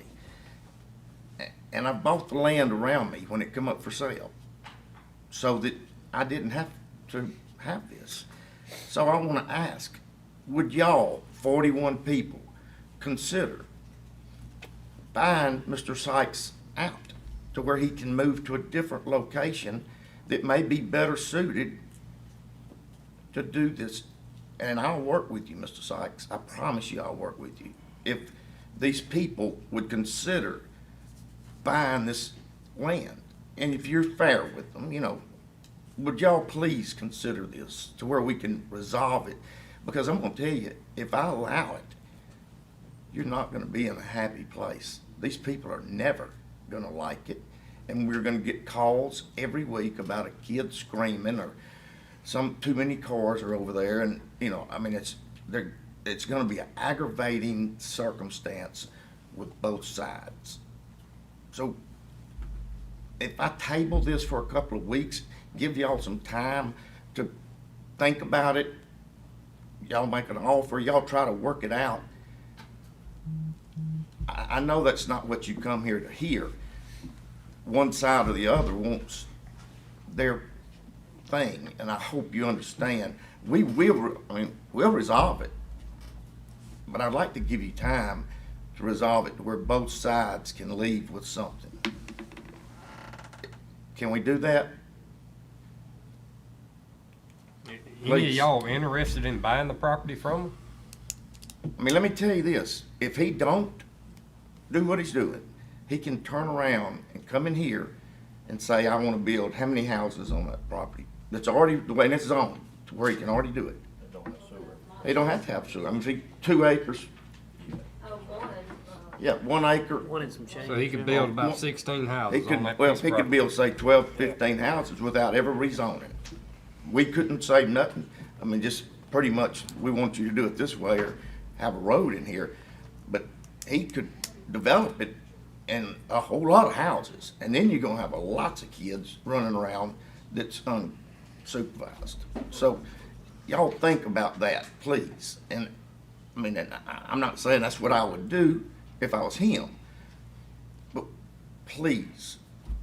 Yes, sir. Yes, sir. Sure, Mr. Sykes. Respectfully, I want to go ahead and answer. I'm not interested in selling at this point. Okay. Thank you for the option. All right, thank you, Mr. Sykes. All right, Yes, sir. Well, Mr. Gilmore? this is something I don't want to rush through, and I don't want somebody to leave here and say I didn't have a chance. You're talking about putting it off for 2 weeks. I'm 72 years old, and there's several people out there close to my age, and we've been worrying about this. I didn't sleep none last night worrying about this. So y'all put it off 2 more weeks, that's 2 more weeks I gotta worry. That's what, and the other people, same way. When she was sick, when she found out about the property for several days. So I've asked y'all to go ahead and do it, because we're gonna have to keep on worrying about this here property. Thank you, Mr. Gilmore. Thank you. All right. With that being said, Mr. Gaines, board members, I'll let y'all decide how we proceed. The board wish to entertain any kind of motion. Mr. Slay, you want to add? Can we close the public hearing officially? Yes, sir. No, everybody's spoken that wants to speak, all right? All right, so we'll close the public hearing officially.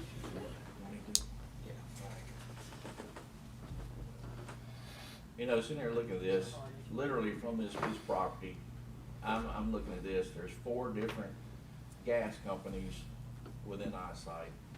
And then right down the street, you have where the drilling company is, and they have a outdoor storage where they have probably 15 more businesses right there. So I think this is very much a commercial area. So I make a motion to approve the gentleman's request. All right, so the board has a motion by Mr. Bishop to approve. The board wishes to entertain a second. A second. All right, so a second by Mr. Morrison. Any further discussion by the board? All in favor say aye. Aye. Any opposed with the like sign? So the item passes. So Mr. Sykes is approved. All right. I want to say one thing. I have an autistic niece. She's 21 years old. She's 21 years old. Obviously, I've watched her grow up from a baby. She's got 5 brothers and sisters. And she is, as you described, she has problems finding places and problems to, I wouldn't say fit in, but things that she can enjoy. Her mother's a wonderful person, and endlessly tries to keep her involved in things. And really, from my heart, that's where I am and why I seconded that vote. And I'm sorry that I've offended, obviously, maybe some others, but I really don't think this is going to be a bad thing. The one thing I pray that doesn't happen, that this does not succeed. I hope it succeeds so there will not be a vacant spot there. And that's the only thing that does bother me in my thoughts of hearing this. But I just wanted you to know, everybody to know, I've been sitting here quiet, but I want you to know I'm fully aware of everything you've described on a personal basis. So, thank you. Thank you, Mr. Morrison. Mr. Slay, item F on the public hearings. Yes, sir. We'll move on. This will be the public hearing on the Josh Vaughn conditional use permit at 155 Gouldy Road. It's a District 4 property. I will open that public hearing. I don't know if there's anyone here on that matter, so I want to give time for us to be able to have individuals who are here on that matter to be able to come in the boardroom.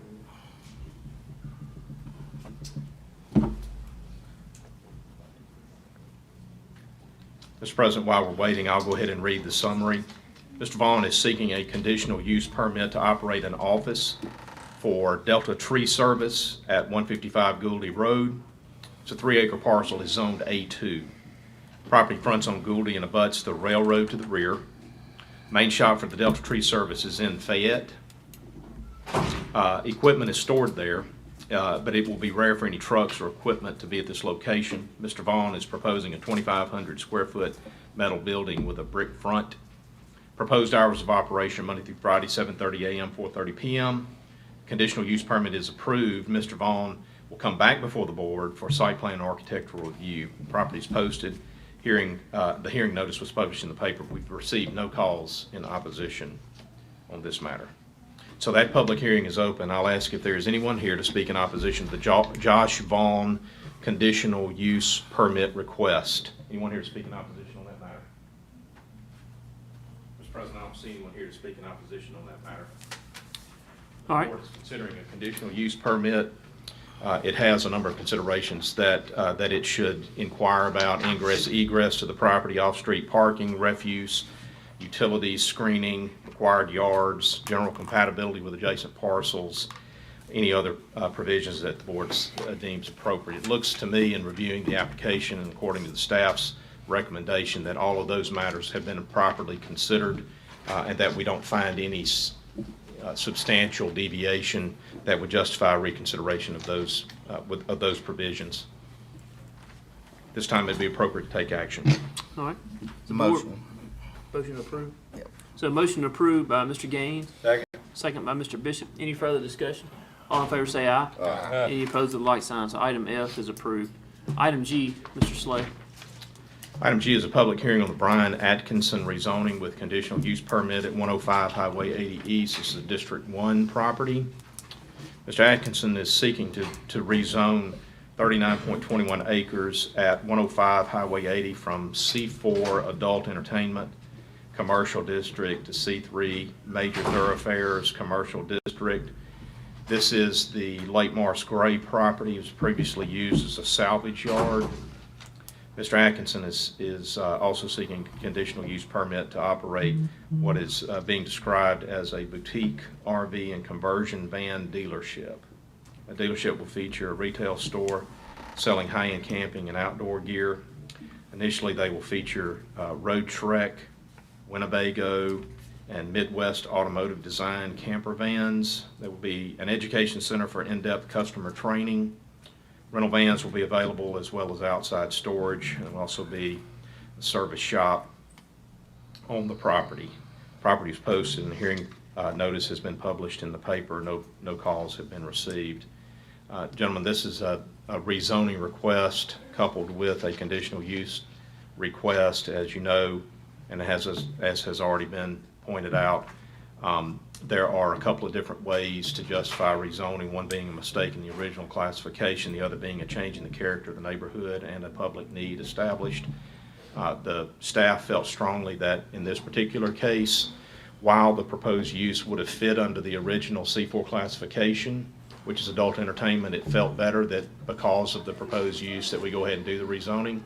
And so the staff is suggesting strongly that there is a justification for a reclassification of the property to C3 based on the fact that there's been a change in the character of the neighborhood and there's a public need for that at the location, since it does require outside So storage. we're not gonna have any more adult entertainment. So why didn't you just do a variance?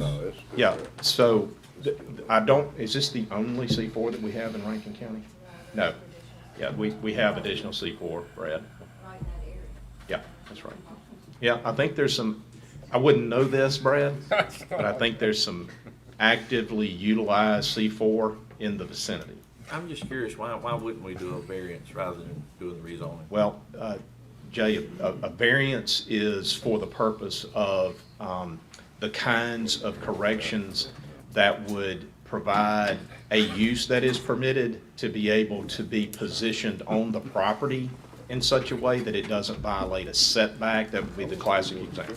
For instance, you've got a building, it was constructed, it just so happens that one corner of the building is inside a required setback line. A variance would be appropriate to vary the setback requirement so that the already allowed use could work there. This is an outside storage classification which fits better under a C3, and so we are proposing that we make it a C3 since that's what it's going to be. All right, you want it C3. It'd be a great improvement for the area. Yeah, I'll make a motion. Yeah. All right, so close the public hearing, Mr. Slade? Well, let's make sure that there's no opposition. Is there anyone here to speak in opposition to the proposed rezoning and conditional use request being made by Mr. Vaughn? Anyone here in opposition to that matter? I don't think you're not talking about Vaughn, you're talking about Atkinson. Atkinson. We closed F, we're Yeah. on G. Brian, Atkinson. Mr. Atkinson, is anyone here to speak in opposition on Mr. Atkinson's proposed request? Anyone? All right. I don't see anyone in opposition. The folks that are here, obviously Mr. Atkinson is here along with legal counsel. Unless y'all want to hear from them, we're prepared to move forward. All right, so we'll close that public hearing. I don't see, you're welcome to speak if they'd like to speak. You good? But I'm good. I'll second. So motion approved? Yeah. Motion approved by Mr. Morrison, second by Mr. Calhoun. And just for the record there, Slade, Jay got me confused too. I was back up on F. Okay. So y'all Talking gonna- also. so it's So gonna be item a G, Big cleanup. any Yes, further sir. discussion? All in favor say aye. Aye. Any opposed with the light sign? So item G passed. Item H, Well, Mr. before Slade. we move to item H, if I may, I just want to make one comment to Mr. Atkinson and to his counsel.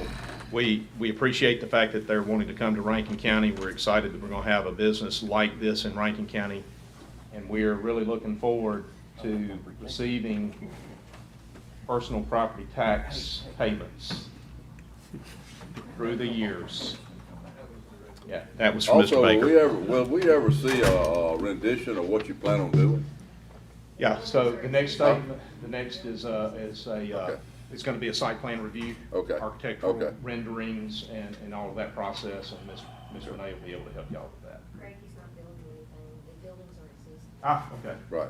Everything's already in Yeah. place. But So they're we'll gonna just have to lay be out, what about drainage plan? revamped. We'll need that. They'll be revamped, Anything yeah. changes Yep. there, but Now, your property doesn't include the old hot rod shop, does it? he's not No. building those tracks.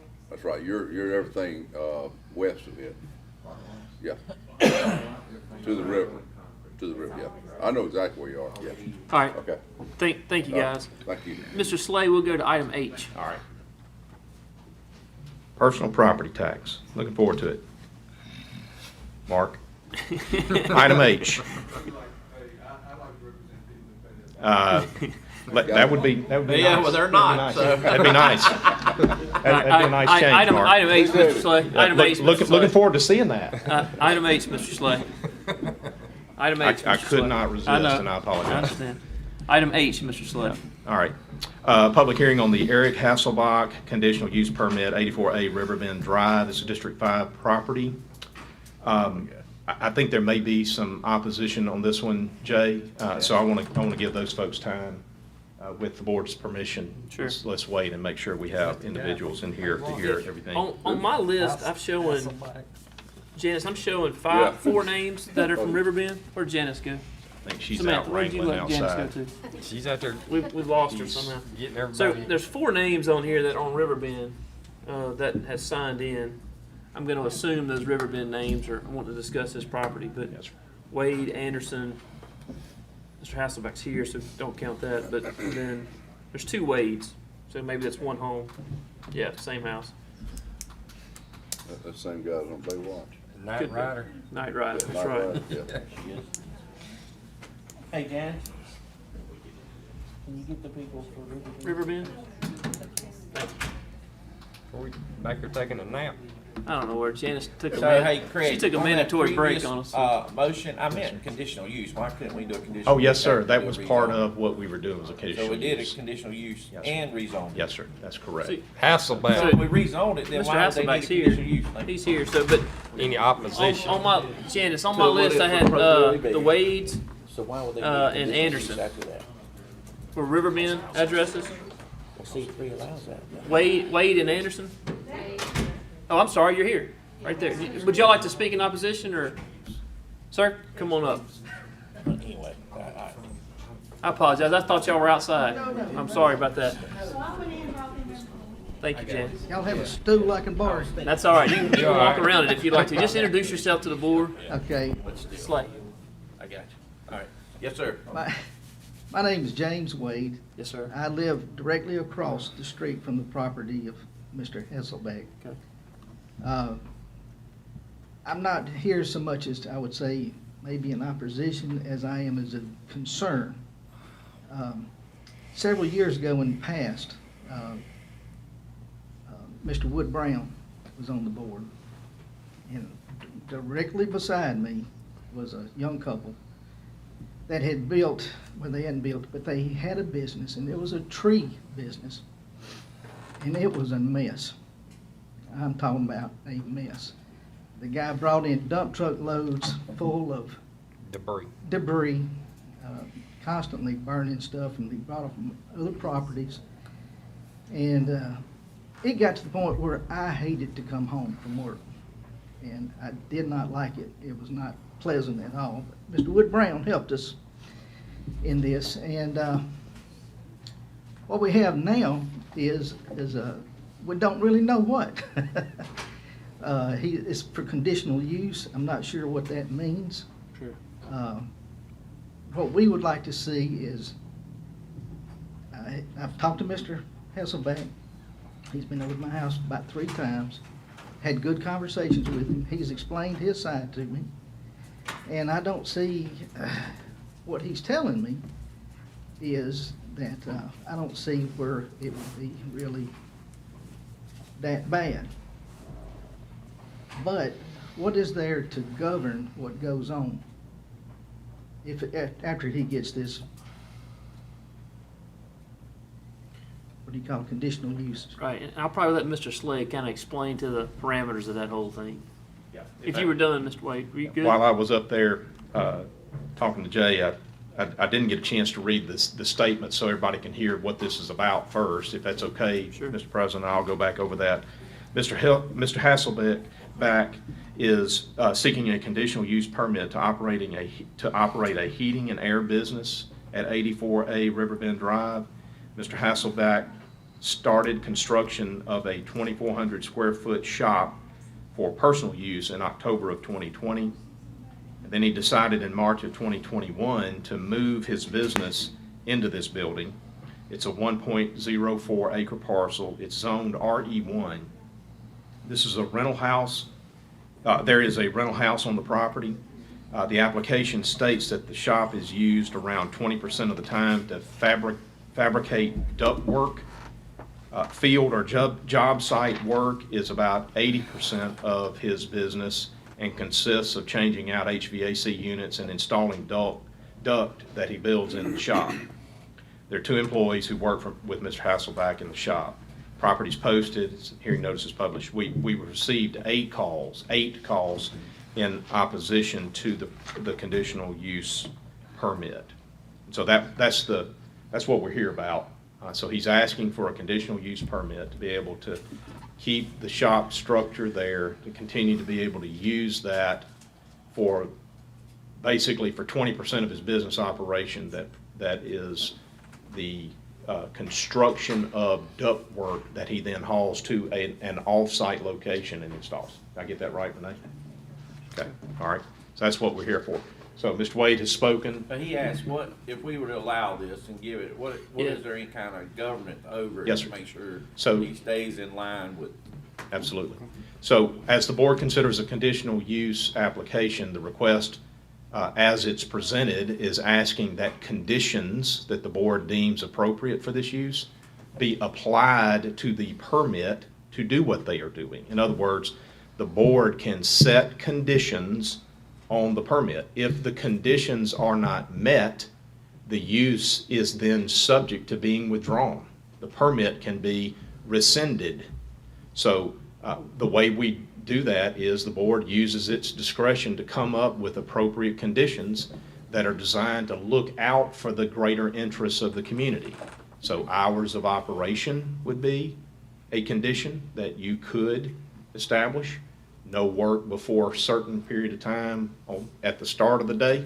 No work after a certain period of time at the end of the day.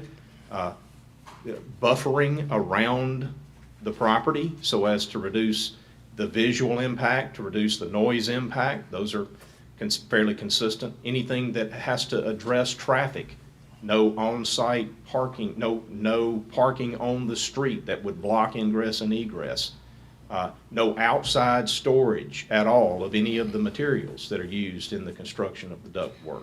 There's a number of conditions that the board typically will entertain in cases like this, and it can set those conditions and revisit them from time to time. We've even had conditions that y'all put on that says the permit's going to only be valid for a particular period of time, and then it automatically is withdrawn, and the applicant has to come back in front of you and ask for another one. So we kind of aggressively police those conditions, and we've used that in the past. It'd be appropriate for the board, if it wishes to entertain granting a conditional use, to then move to what are the conditions. So if individuals have an issue, don't really have an issue with what is happening here, but they would like to see conditions, it'd be appropriate for them to tell us what those conditions might be. All right, Mr. Wade, that answer kind of your question on that. Anybody else on opposition? Okay. Jay, you want to talk on it, or Is that it? conditions? That's it? Are you opposed? No, All Mr. right. Hasselbeck. So you want to hear him Come on first? up. Yeah. Okay, come on up, Mr. Hasselbeck.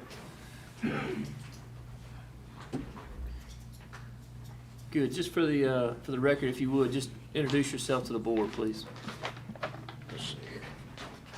Name's Eric Hasselbach. I live at 101 Riverbend Drive, right down the street from the 84 Riverbend. Okay. And I made this here, if I could get out of the bag. Okay.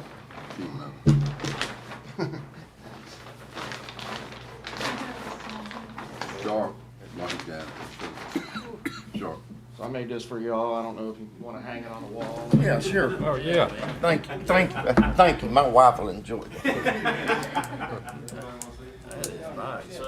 With this plasma cutter table that I bought. Right. Super nice. That's You set it right good. there. It looks That sharp. is. Okay.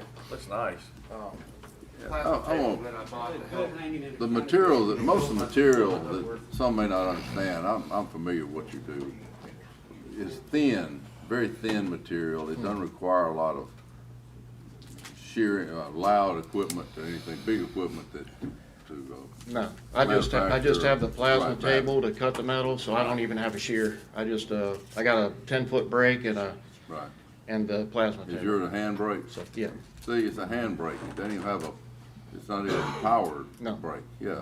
I mean, and you build in ductwork and curbs for air conditioner use. Roof curb adapters Yeah. and roof curbs. Yeah. So, Yeah. fairly. I'm around them all the time. And I mean, it's the just loudest thing in my thin shop stuff. is my air compressor, and I can put something around that if I have to.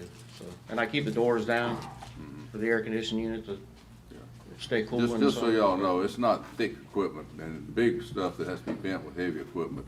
He's talking about a hand brake, really manually. That's manually how you brake it. Jay? You know, the whole issue is in the neighborhood, you know, like I told you to start with, you know, we have a, you know, a policy pretty much, we don't allow businesses to be run inside of platted subdivision. And, you know, we have, I think you said you had 2 or 3 other people running businesses, out there. It'd been better if you wouldn't even come to us and just did it. Well, you know? I applied, I called for the electrical permit, and, when the guy come out, that's when everything kind of exploded. I so. understand, I understand. So, yeah, we're left to clean it up. Well, I'm just curious, why didn't you build this in your backyard? I've already got a man cave in the backyard, so probably wouldn't have been good to have too much on the. You know, it just doesn't look good when you take, buy a rental property and you put it behind it rather than your own, you know.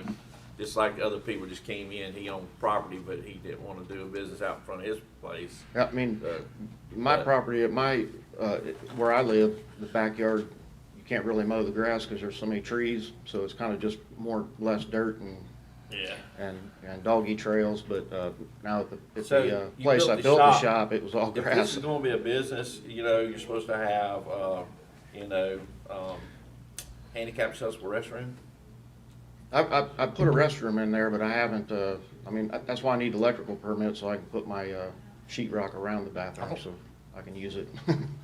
I haven't even put a toilet in there yet. Yeah, So- look, man, you know, There's 96 acres behind the building, and there's nobody behind me. And then I stayed 35 foot off the property line on each side of the area. I mean, the houses aren't close together.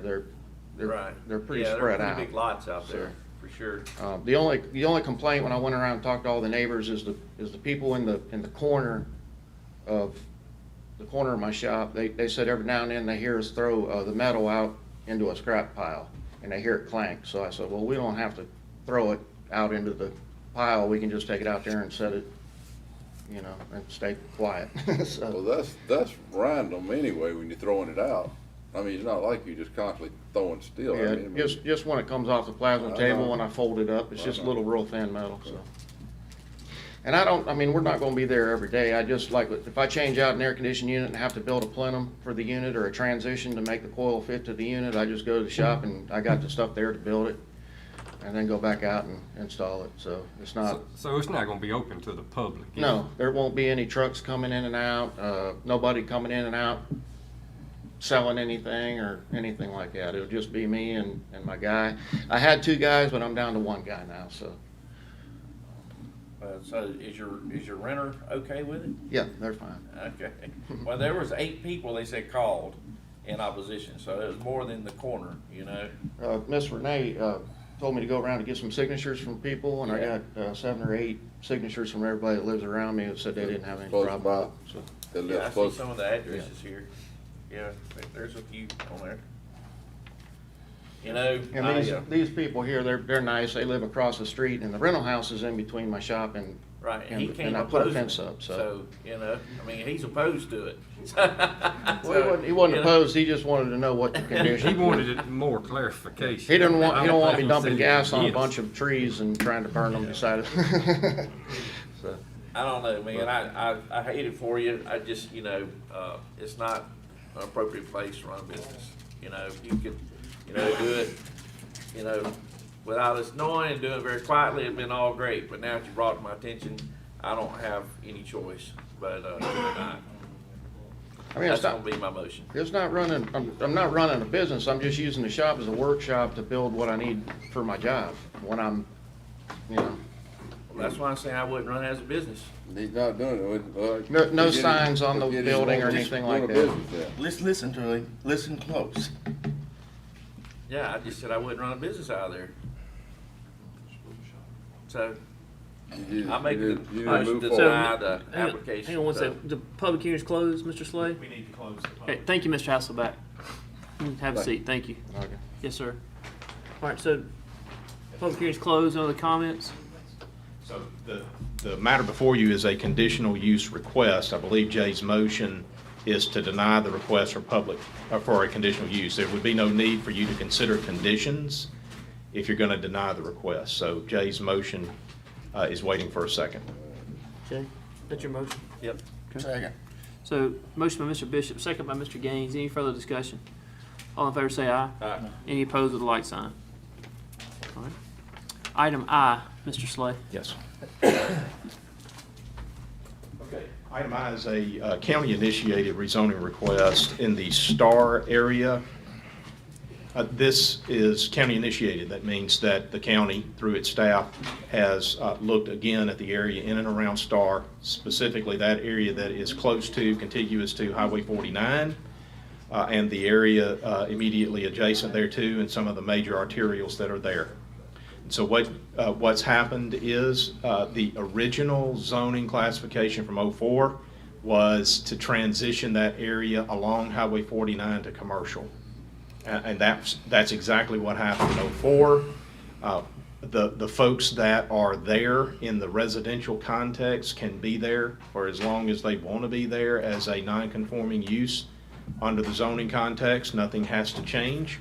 However, what we've noted through the years is that individual properties along that area there that are residential in use, but that then move to commercial because of the zoning classification, if there is any change in the circumstances, such as a house fire or a tornado or anything like that, they would not be able to build back as rezoning, okay, as under the current zoning.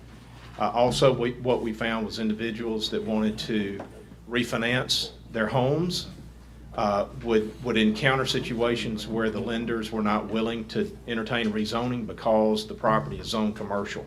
So the staff looked at those areas, identified the specific properties, made contact. I believe Renee will confirm this. We made contact with the individuals. We sent them a letter to let them know what was happening and why, and invited them to respond back. The ones that were in opposition to being transitioned back to a residential context have been taken off and are not being transitioned. The ones that did not respond, we assume that they are in favor of transitioning back the way that it needs to be. There may be some here that don't want. Right. So this is a county-initiated rezoning. We'll open that public hearing, and based on that explanation there, we'll move forward. It's 23 parcels, moving from C3 to RE1A, 6 parcels from RE1A to C3, and 1 parcel from C3 to A1 and 1 parcel from A1 to A2. It's being done in response to 2 calls from property owners wanting to build residential homes on their property that's currently zoned C3. Proposed changes are in the area of 7th Day Road to Main Street. Letters were mailed to all property owners and surrounding properties within 160 feet of the parcels. 8 zoning signs were posted in the area to be changed. We did not receive calls in opposition, but Renee has one that she wants to adjust here. We're going to take one of the parcels that's proposed to be changed and take that off your list. Who is that? That Can't hear you. G2 189. There you go. Like Elmer Murray. Do I now? Elmer Murray is that property owner, Okay. G2 189. He wants to stay He commercial. wants to stay commercial. Okay. And we had previously removed G2 123 in MIS Inc. So that one's off as well. Do they live on the property? No, those are vacant, both of Okay. them, but they're commercial now and they Okay. wanted to remain commercial. Okay. All right. So with those 2 changes, everything else that I presented to you stays the same. At this time, that public hearing is open. Mr. President, it'd be appropriate for anyone who is opposed to the county-initiated rezoning to step forward. We need a name and an address, and we need a statement as to why there is opposition to the county's initiated rezoning. Okay. Anybody in the audience like to speak? I just have a question, so I'll make sure. Yeah, come on up, yeah, 'cause I'm gonna explain it to you, come on. I'm in agreement with Renee on Hey, that. if you would, just if you introduce yourself okay. to the board with your address. I'm Dewey McGowan. I live at 876 Highway 469 North. Okay. Right. The G2 123, I did ask Renee to leave it commercial, so I'm in agreement with that. I had another piece of property, G2 120, and it's next door to the dollar store, and it fronts Highway 49. And believe it or not, it's residential. So when they called me about this, I said, well, what It's do I need to do residential? about getting it zoned Really? commercial? Yes, sir, yes, sir. But anyway, so I said, what do I need to do about getting it zoned commercial? And they said, well, okay, we'll put that up. So my question is that up for rezoning for commercial? Is it gonna stay residential? What's gonna happen with G2 120? Renee, that's your. She was tied up talking when you Yeah. were doing that. Renee, the parcel he's talking about, is he gonna make Next that door to this time? Dollar General. G2 120, we show that as being RE1A now, and it's going to C3. Okay. It's It's going- on the it's list. going- One second, okay, I'm good, thank you. I just wanna make sure I understood. Okay. Okay. Okay, thank you. Anyone else to speak in it? Yes, sir? Come on. Come on up. You got all the stars showing up today. There you go. If you would, sir, good morning. If you would, just introduce yourself and your Hello, address. my name is Thomas Brinson, and I live at 4347 Highway 49 South. Okay. Just 2 lots up from Paul's Body Shop. And whenever I got this letter here about a hearing, I never did have anything hearing, as a gentleman would say, about Star, about their rezoning. And here at the courthouse, I have not received anything from the board here or my community leaders, or just like Brother Dice used to pastor our church there at Star Baptist Church, and he didn't call me for the meeting here about my property. Isn't that what the letter is? This is the first time I've received anything from Rankin County, and I do not like to have to come to a meeting unprepared for what I'm supposed to speak on and why I'm supposed to speak on. And I don't know who made the decision about this rezoning, and it's very interesting for me to know of the things that is in here that I'm supposed to already know, but I have not had that. And two, I have not received anything from the state of Mississippi regarding Star Mississippi 2. I used to go to the Mississippi Health Department and to speak on several items that they needed to know about the things that happened in Austin, Texas. As the state health commissioners, which I've testified on behalf of Dallas County, Tarrant County, Harris County, and Baxter County, and about service being rendered to the people that has HIV, AIDS, and other issues regarding that too. And when I came to Mississippi, the health department opened up their arms to me and sent me all these letters, and I had to come to there and to make my voice heard of what I did for the counties in Texas. And when it came to Mississippi, it is a whole different thing that I have a witness about. And whatever y'all want to do about explaining to me about the properties and how all these things does, I would like to sit down and talk with y'all about it. But if y'all have a number of what, if you're gonna sell the property or whatever, my initiative is $300 million. Perfect. Same price on my property. Well, you can buy mine at the same time. Well, look, thank you for your comments. And this is a public hearing. Oh, sir, okay, I so what we're doing I is understand, we'll describe a few more things as we go There are things in Texas through. and in Mississippi that needs to be which tablecloth, you can come and see everything. Yes, sir. You understand I have that? a Thank you question. very much. The property that you own, Yes, sir. do you want it to be residential or commercial? Can it be mixed No? One or from the other? from the ground up? And later, I will be I will be coming back here to ask y'all different things that I have in common with my Texas Texas people that I used to hang around with. Yes. And with the government officials from the governor on down to the dishwasher in Dallas County. Yes, sir. Okay. And All right, thank- Do you're on your property though, do you want it to stay commercial or residential? Residential first, and then the no. purpose At will some be point mine. later, maybe. Okay. Pardon? We're gonna get you, you know what property his is, Renee? That's what it is.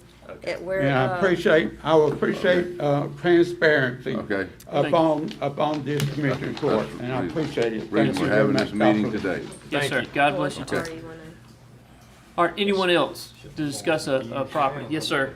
Come on up. I'm sorry, Mr. Schley. One more. Come on, yes, sir. If you would, just introduce yourself with your address, please, sir. My name is Glenn Baggett, and I live at 302 Ammerman Cove in Florence, but my property is at 4183 Highway 49 South. And for some reason, I thought we were already zoned C3. You might be. I think you are. He has several properties, or he used to, where you had the metal buildings. Correct. All those should be C3, are going to C3. We only listed one on here of yours, G2 11330, and it's going from RE1A to C3. That's Okay, the- well- that's Is that what you want, our only Glenn? one. Oh, well, I don't, Do you want- how is it gonna affect the property taxes? Not at all. No. Until land use changes, it stays just like Right. that right now. See, the other two that you were mentioning, those two properties sold, and this G2 11330 is for sale, so it's it's not occupied. So I didn't want, I was just hoping the property taxes didn't go up while I'm trying to sell it. Until What if there's a there's- structure that goes up on it. Is there an it won't be any change existing in one? property tax. I'm sorry, say again? Until there's a structure change on it. Now, as all properties across Rankin County change in value, as the assessor moves values up globally, it affects, obviously, it's gonna affect that property as well, just in terms of the underlying valuation. But the sense of a drastic change in the property tax is after somebody puts a structure on it. That's when the value of the property goes up. Yeah. That's when you have a magnified change in your property tax. Do you have anything on the property now? Is there a structure there now? It's just a metal building for Yeah. storage, Right. warehouse type. Right. So you paying. So if you wanna buy it, it's for sale. No, 300 million, huh? Glenn, let me explain, everybody, just gonna explain it one time. But I've explained it numerous times to individuals that have called me. What started this is several years ago, we discovered that a lot of Star was zoned commercial, even Main Street, where all these houses, and what happened, we realized, they brought it to my attention, if someone's house was to be destroyed, they couldn't rebuild it if it was zoned commercial. And so, even during the storm that came through there, that could have created a problem. So what we did, we sent letters out, and we had a public hearing, a hearing down at the fire station. They were there, Mr. Slay was there, everybody came in and looked, most of them did. And they had the option then to change their property from commercial back to residential because of what we described. Most of them never had any clue that they couldn't rebuild if their homes were destroyed. So what happened, a lot of people threw the letter in the garbage. And then it came back up again when a house was destroyed right there on 49. And then this lady tore her house down, an old house down, going to rebuild. It came up again and realized that these people had not received, well, one told me, yeah, we got it, but we didn't know what it meant, so we didn't think it pertained to us because we live in a home. And so I asked Renee and them to redo it, start over again and try to let everybody know. So letters were sent to people that own commercial property and some that own residential. Signs went up, my phone's been ringing. Once I explained it, everybody was okay. So that's the reason we started over again, because I knew you would want to stay commercial. But the people right down the road there that have a home, they wouldn't want to be commercial. But they didn't realize that we couldn't build back if our house was destroyed. And it didn't come up again until this house was destroyed, and she's 80-something years old, and this is the only place she's ever lived, and she couldn't live there anymore. so we realized, okay, this is one that's went through the cracks, and there's another one went through the cracks, and then this lady came up, hers that way. That's when it all started again, just to give everybody an opportunity to clear it up. And one day, if they sell the property and they want to come in and reapply for commercial, then they do that. But right now, it's trying to protect the people that live in homes where they wouldn't, because a big portion of Star was zoned that way. And I think they did it, what, 04 sometime, way back. I don't even know why they did what they did on part of Star. So that's what it's about, and I'm glad you came, because I knew you'd want to stay commercial.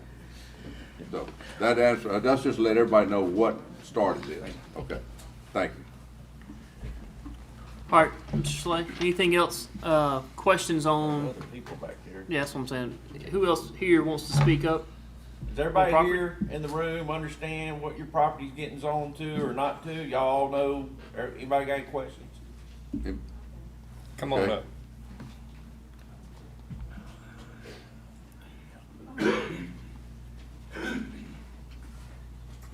Hey, good morning. If you would, just introduce with your address, please. Okay, I'm Martha Murphy, and I actually live in Florence, Okay.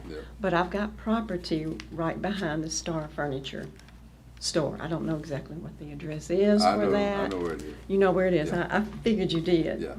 Okay, I haven't heard anything about what's going on other than I just received this letter. Right. Okay, and it looks like my parcel is HD2, and the current zoning is C3, which is a major thoroughfare commercial district, okay? And the proposed zoning is A1 agriculture. So I'm just trying to figure out Okay. what's going on with this. What's your name in that parcel? Martha Murphy. All right, may I see your letter, please? Yes, ma'am.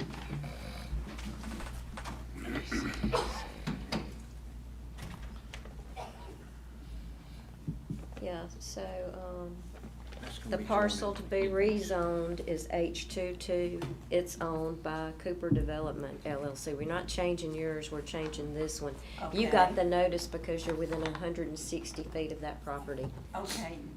And that, Right, and this is owned by Henry Cooper. that's right. And he's asked for it to be agricultural. Okay, can I ask you what he's planning on doing with that? We I don't don't know. know in the future what he might do. He just mentioned that he might have a child that one day might want to build a house there. And he could do that in Okay, so agricultural. you're changing it for that reason, okay. Right. My thing is what frightens me is because he owns Cooper's Country Meat Packers. Right. Is that he may try and build a hog farm. And I had already been told that that could be something that he's going to do. Is that A1, Can't Renee? do that. Is that A1? Can't do hog farms in A1. Can't do that? No, ma'am. Has to be A2 to do a hog farm. Okay, great. You're covered. Okay, I'm You covered. talking about right down there, right behind the fire station? Where they did the. No, dirt no, this, mining. this is on Highway The 49. mining. Oh, yeah. So are you okay with your zoning, your current zoning? You're good? I think so, as long as he's not gonna build Yeah, up. right, ain't got nothing to do with him. What about cows? Can you put cows or chicken houses on? Absolutely. Not chicken houses. Cows work, but no chicken houses. No I don't chicken know, I used to houses. have As far cows as your myself. property, is your property zoned commercial? Hers I'm is not, We didn't address her property at all. Because she Oh, was it just. doesn't. She's just in the She proximity. got it Okay, because you're in she the had proximity, it joined. doesn't actually address your property. right, well, I think Henry's property and mine may border at the railroad tracks. I think they come together at the railroad tracks. Okay. They do, I thought so. And I've got branches on my property, and I was just thinking if someday he were to build something and He the can't runoff build could it. go into my, Yes. He can't, he branches. couldn't do that. That, no one could do that. and No, okay, We good. wouldn't allow that to be a Okay. runoff area anyway. Okay. That's not, you don't have to worry I about just want to make sure. Good deal. that. Well, that's the reason you're here. I Wanted to appreciate feel you good being here. about that. Yeah, okay. Okay, and thank Okay. y'all, All right, appreciate it. thank you. Thank Okay. you. Let- Anyone let me- else, anyone else that's got questions regarding their property? All right, Mr. Slay, I don't see anybody. Okay. Unless the board has other questions. If you got, have any of y'all got any questions? You good? Okay. Unless there are other questions, the board wishes to entertain anything else on that matter, we'll close that public hearing. Okay.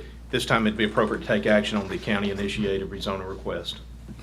Now, I make a motion to approve Second. All right, so motion by Mr. Morrison to approve, second by Mr. Gaines. Any further discussion? I just hope we got everybody. I'm afraid somebody probably slipped through the cracks here. We'll be doing this again, Jerry. Yeah, probably so. Give it a year. Yeah. All in favor say aye. Aye. Any opposed with the like sign. All right, Mr. Slay, that's pretty good on Yay. public hearings right there. Let's All go right. to other Item J. items under your agenda Yeah, and thank dealing you. with, So we're not quite halfway through me, and I I apologize offered you again. a chance to sit down, so. Hey, if y'all would just step outside so we can finish up. All right. Go ahead, Mr. Slay. Item J. We'll try to Thank y'all. move through. Now you get your building permit.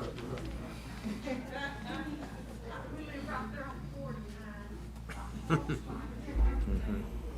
right, Mr. Slay, item J. All right. Item J. This will be a discussion of the proposed property subdividing activity that'll be at the intersection of Highway 468 and 469. This is parcel of property that belongs to Miss Nichols, Miss A.B. Nichols. Miss Nichols came forward. Thankfully, she brought a surveyor and an engineer forward, and a couple of folks that were interested in buying some properties, and addressed with our staff, and I think Mr. Calhoun was able to attend a proposal with respect to subdividing of her property. It's a larger parcel of properties in the neighborhood of 100+ acres, right there, fronts on 468 and 469. And it's an important parcel of property in that intersection there, and so we were able to look at and engage in some conversations about that plan. We helped her understand that the current zoning of the property, which I believe is agricultural, That's right. does not provide for a subdivision, and the proposals that we were looking at and engaging in discussions on suggested pretty significant subdividing activity in that area. There is some utility infrastructure present, but not enough to support dense subdividing activity. And so we gave some counsel on that and suggested that we see individual parcels broken out so we could get a picture of how the property was ultimately going to be subdivided and what the future may hold there, and how to address issues, as you know, issues of accessing property where it does not front on a public road. And so we feel like we've addressed those. We wanted to make you aware that at present, we have about 4 parcels, I believe it's 4 parcels, that have been divided out of the larger acreage. 3 of those 4 parcels are gonna have frontage on Highway 469. So there's not an issue with those parcels. However, there's one of the parcels that is proposed that would not have significant frontage on Highway 468 or 469. It's kind of in the middle of the property. So before we go forward with using our typical approach, which is to establish a set of restrictive covenants that prevents further subdividing activity of the properties without board authorization, we want to make sure that this board is comfortable with allowing the proposed subdividing activity with restrictive covenants. I didn't want to move forward without your giving us the blessing to do that.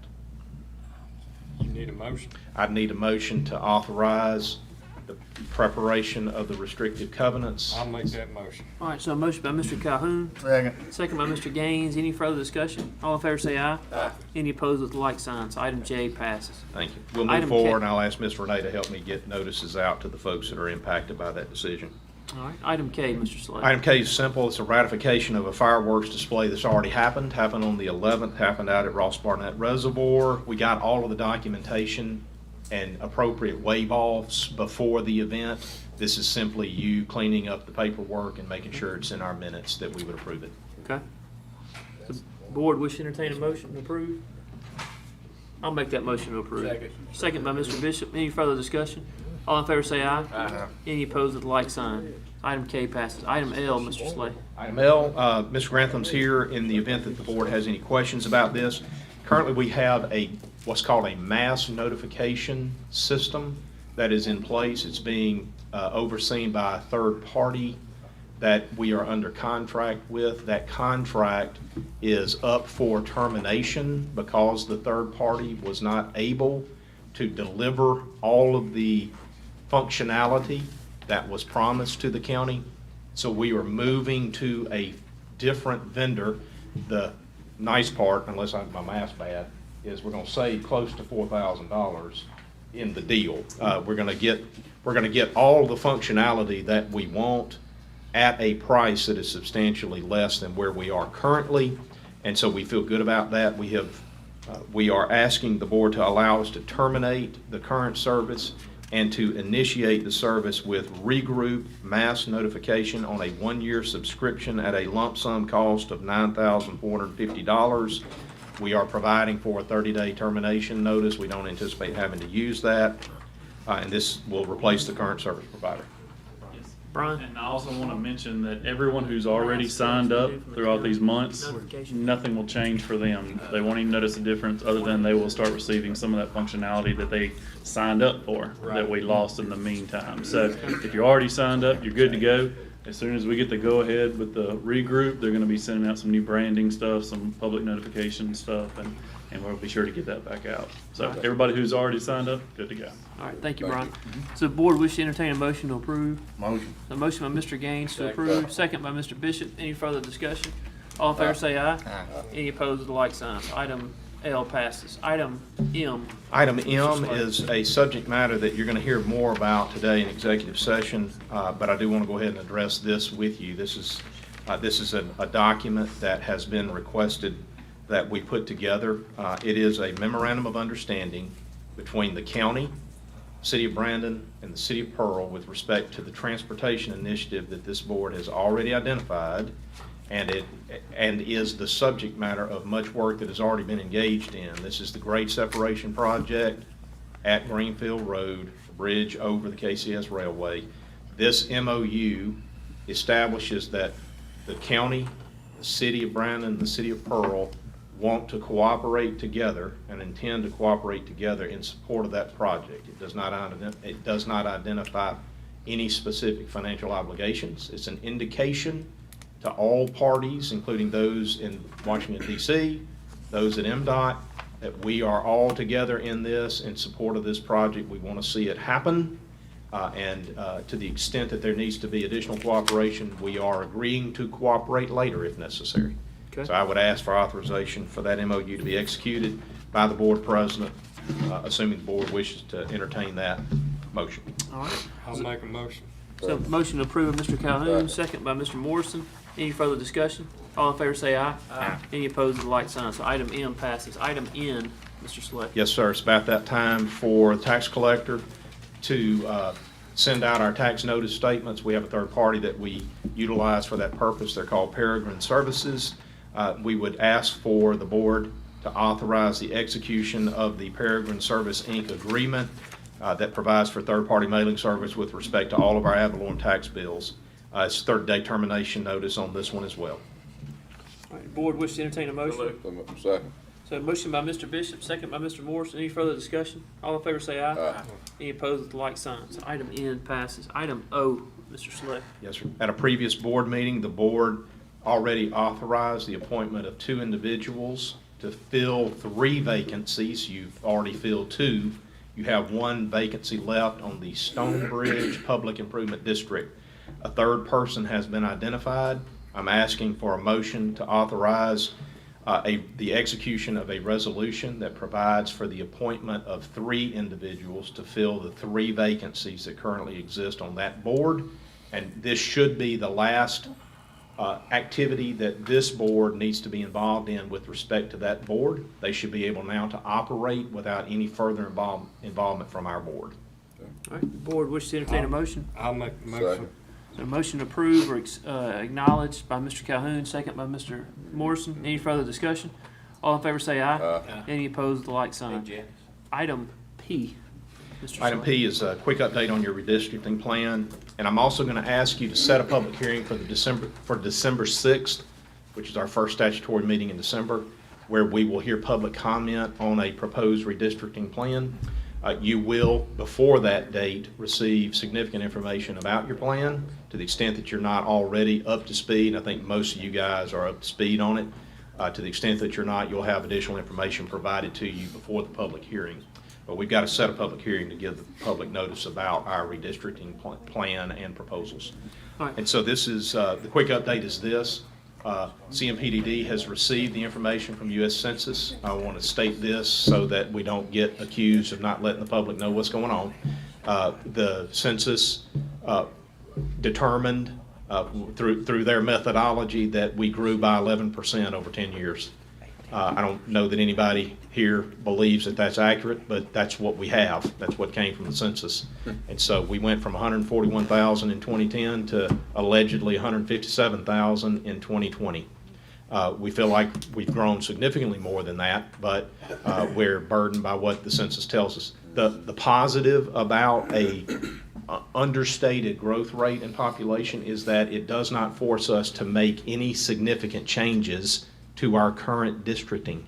The changes we need to make are minor adjustments to various district boundary lines. There are 4 county district offices that are impacted by redistricting or by the receipt of a census update.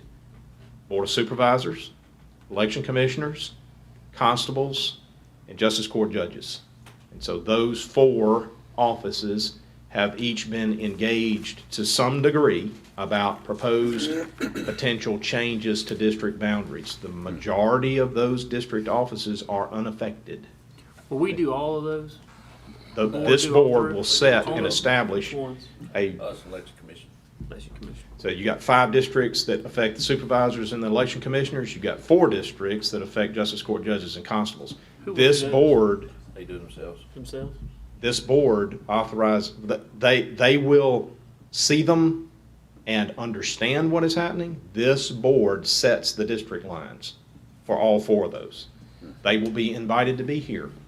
When we have a public hearing, we'll have each of them who want to be here, they'll be invited to come, and they will be able to give you feedback to the extent you want it on the proposed boundaries that get them in line. Keep in mind that this is not a willy-nilly process. This is not whatever, these are not district boundaries and routes that y'all come up with out of whole cloth and just make them up as you go.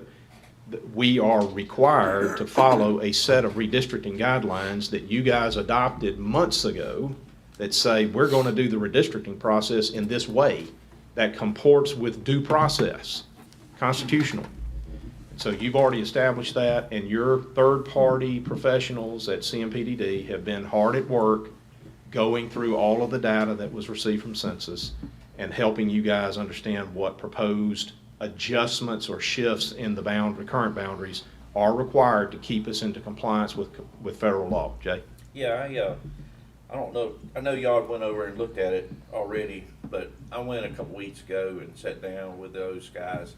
And in my district, where Laurel Woods is, it's just kind of like this pocket out there. And it'd be nice if I could take that over, make that part of District 5, and make that all District 5.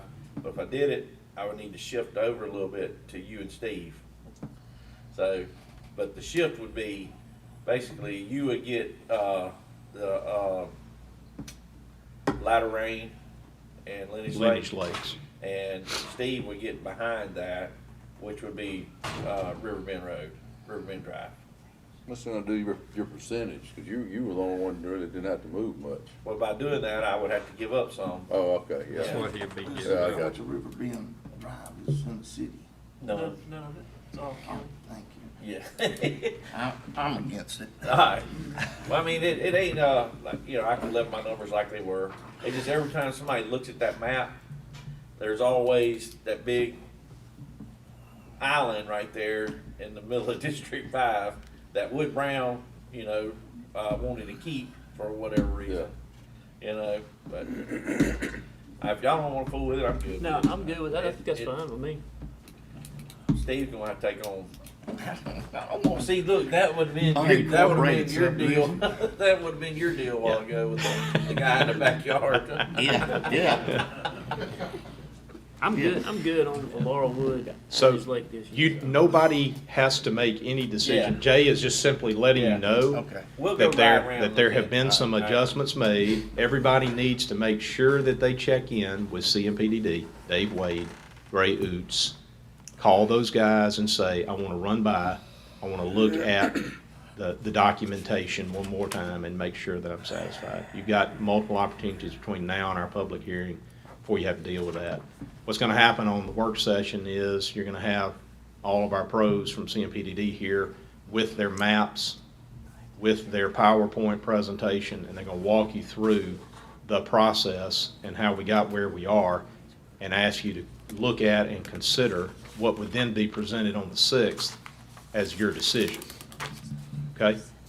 So you're going to have plenty of opportunity between now and December the 2nd for sure to make sure you understand what's going on with your specific boundary areas. I can't stress enough, the proposed changes for each individual district are minor.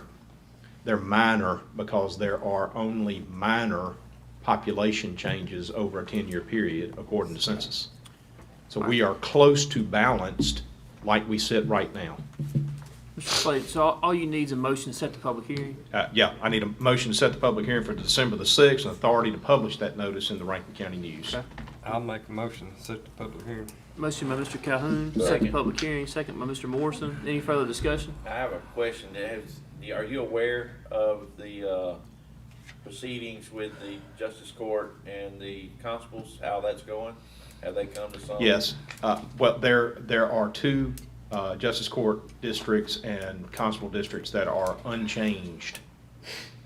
There are only two that have to be adjusted, and according to what I'm able to discern, the adjustments are very minor to the point where it will not affect either of the constables except to the extent that one will pick up an area that currently he does not serve and the other will give up an area that he currently serves.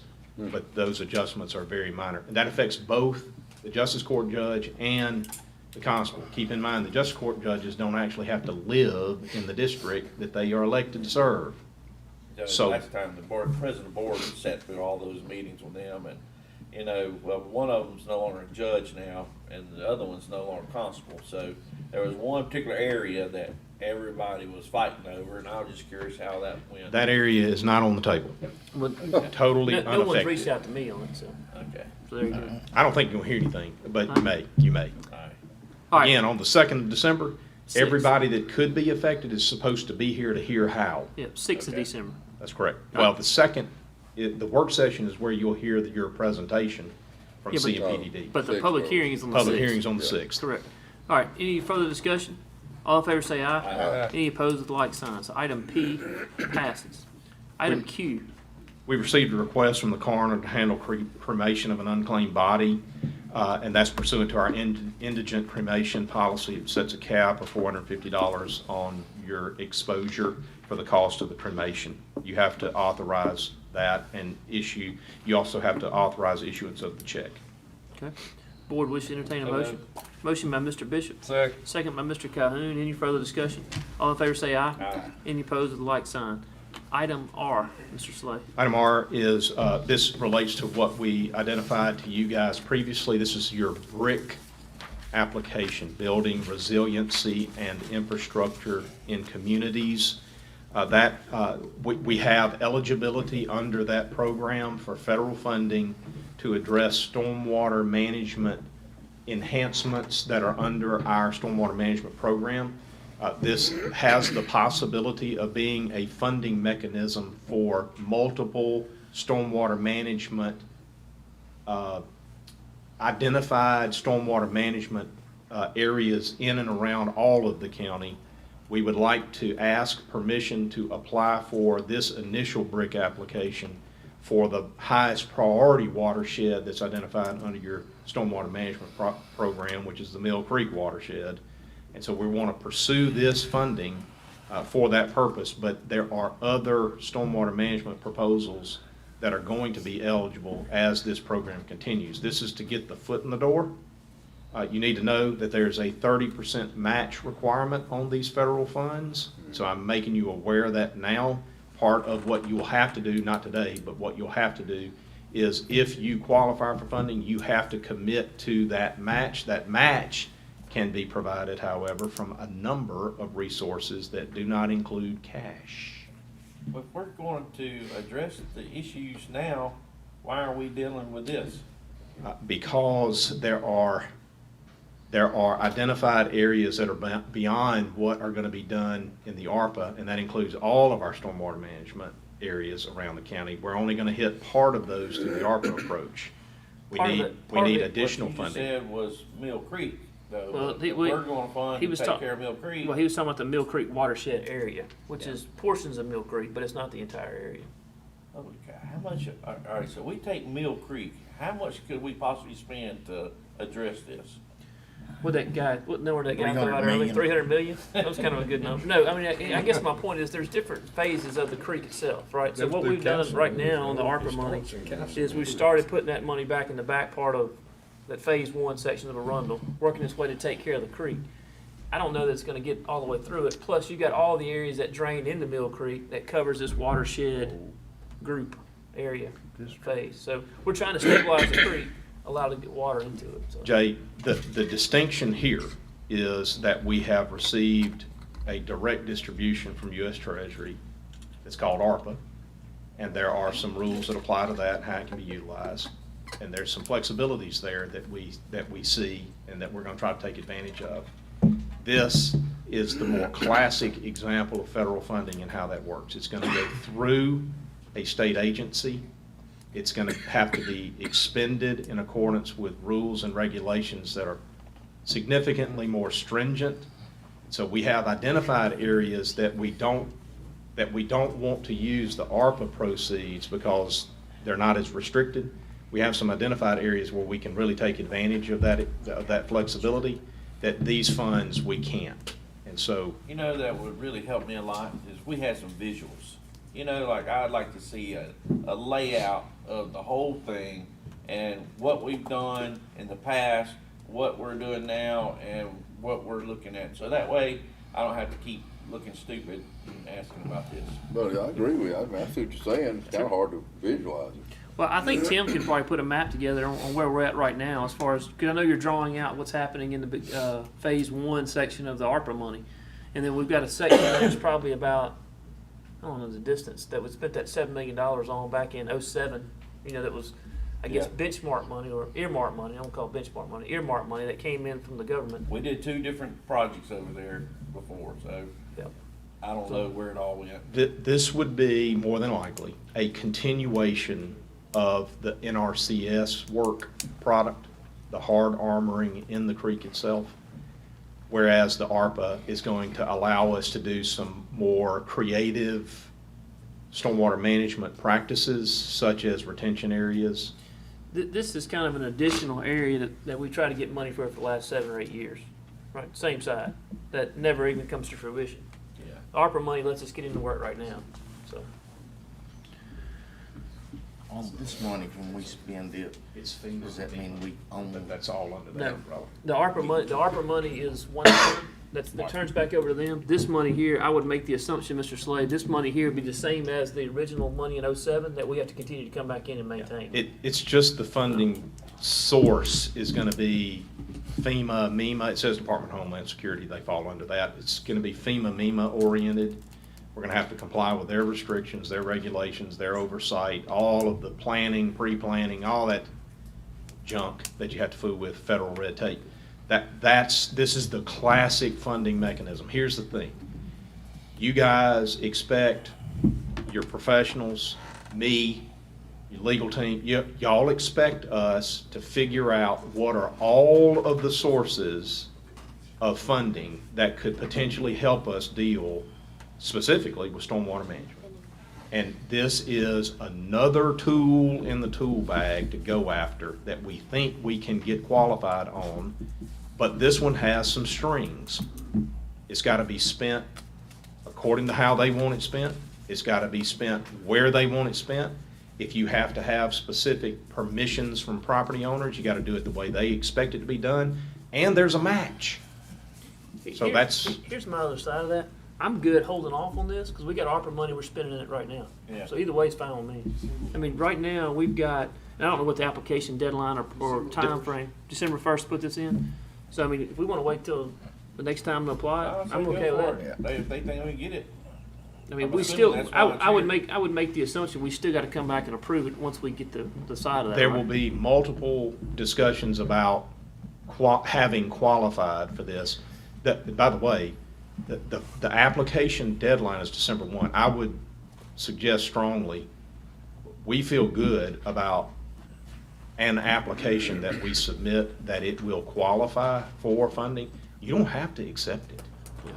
I think it'd be a mistake not to go after this. It could be significant funding that could really help us to get forward on not just that. I want to stress again, we have other areas throughout the county that can qualify for brick funding.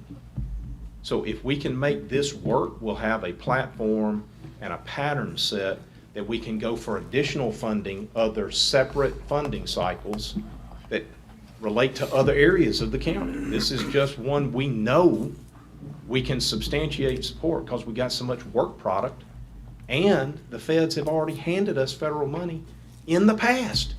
So this one makes the most sense to go after, but it's not the only thing we can go after. All right. All right, so I'll make a motion to authorize and make the application. Second. Second by Mr. Bishop. Any further discussion? All in favor say aye. Aye. Any opposed with like sign. So item R is adopted on that resolution. We've got a Mr. lot to talk about in executive. There we go. Mr. Slay, that was a long time, Frank. Mr. Hicks, item number 11 brings you up to the table. Item A. Item A and B are going to relate to our insurance that Paul and Guy were here for this morning. Item A is the authority to renew the law enforcement liability and public officials liability in the amount of a total amount of $215,554. Motion approved. So motion approved by Mr. Bishop. Second. Second by Mr. Calhoun. Any further discussion? All in favor say aye. Aye. Any opposed with like signs. Item A passes. Item B, Mr. Hicks. Is authority to renew workers' compensation with Mississippi Public Entities Workers' Comp Trust in the amount of $419,244. And authority to issue the check. So motion by Mr. Morrison, second by Mr. Bishop. Any further discussion? All in favor say aye. Aye. Any opposed with like sign. Item C, Mr. Hicks. All right.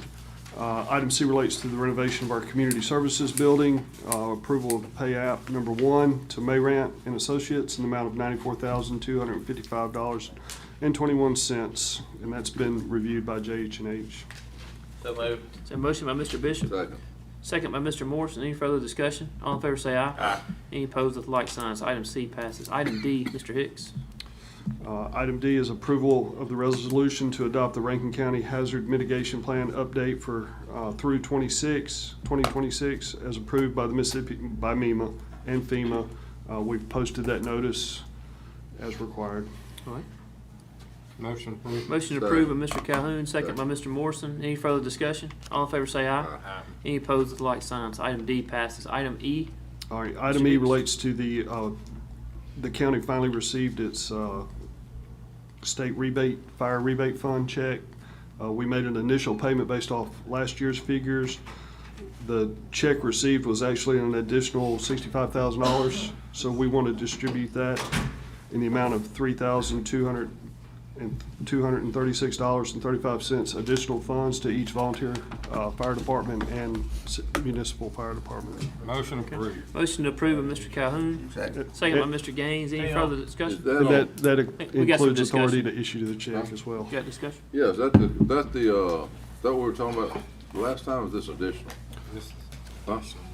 We had issued the checks to the volunteer fire departments based on what we got last year, because the check was just so late in coming. We didn't want to hold back the checks.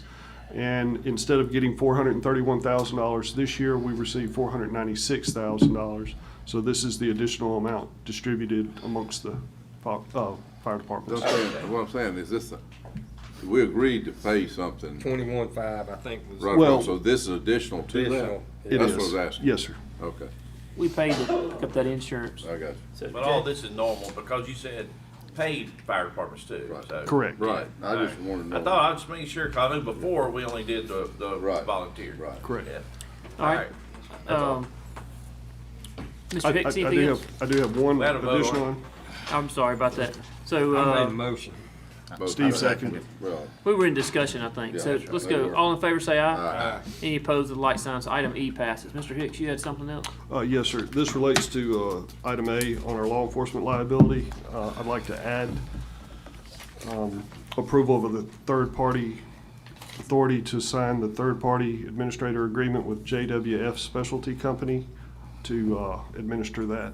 All right, so motion to add that to the agenda? Yeah. Mr. Bishop? All right, so motion to add it to the agenda by Mr. Bishop. Second by Mr. Gaines. Any further discussion? All in favor say aye. Aye. Any opposed with the like sign. So to follow up with approval, Mr. Bishop? Motion by Mr. Bishop to approve, second by Mr. Gaines. Any further discussion? All in favor say aye. Aye. Any opposed with the like sign. Mr. Hicks, anything else? No, sir. Additional Guessing business. that was, Ward, is that Warren? Do what? Jay? Or that last thing you had, that was for, That's for the law enforcement liability administrator. yeah. This will be the third year that we've had a TPA in place on this. We've approved them previously without specific authorization. Okay. I feel better about the agreement actually being in front of y'all in your minutes. Gotcha. It's nothing new.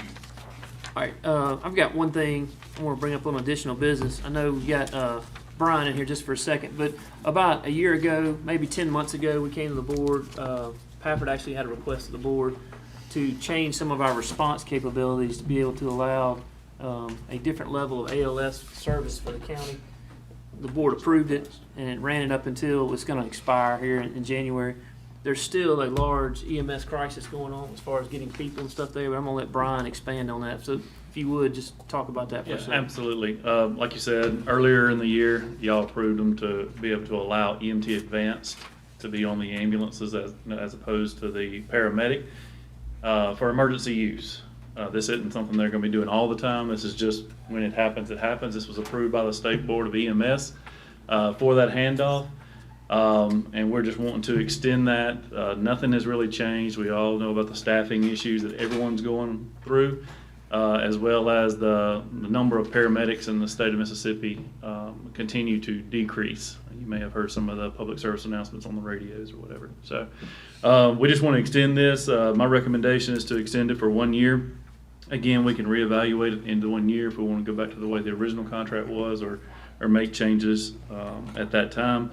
Also, I want to make note that the times that they had to use an EMT Advanced, we still have not received any complaints on response time. So what I mean by that is if a paramedic is not available, the truck shuts down, which is going to increase response times to our citizens.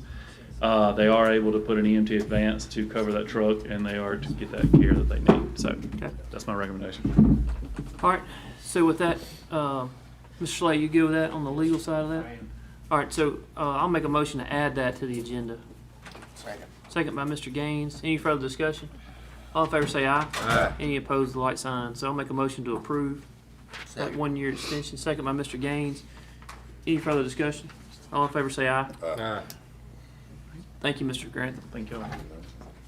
Hey, Brian, one thing while I've got you here, and I don't know that we need, I'll let you kind of tell me whether we need board movement on this. Lake Harbor was needing an EMR first responder course for a bunch of new people that are out there. Pafford's agreed to pay for their textbooks and things like that. I'm going to teach the class for them, obviously no charge or whatever to do that. Do you need any kind of board approval for us to start that? I'm going to start that class right after the week after Thanksgiving. We won't have another meeting before then, but it's a 40-hour first responder course taught at Lake Harbor. They're going to have right at 15 people in it. Do we need any kind of board motions to approve that class, or are you good to go? Not that I'm aware of. I haven't told you about this. So. Yeah, not that I'm aware of. If the people who finish the class are wanting national certification from They're not. They're not choosing to take national registry. Then absolutely not. We're Okay. good. All right, perfect. Thanks. Thank you for doing that.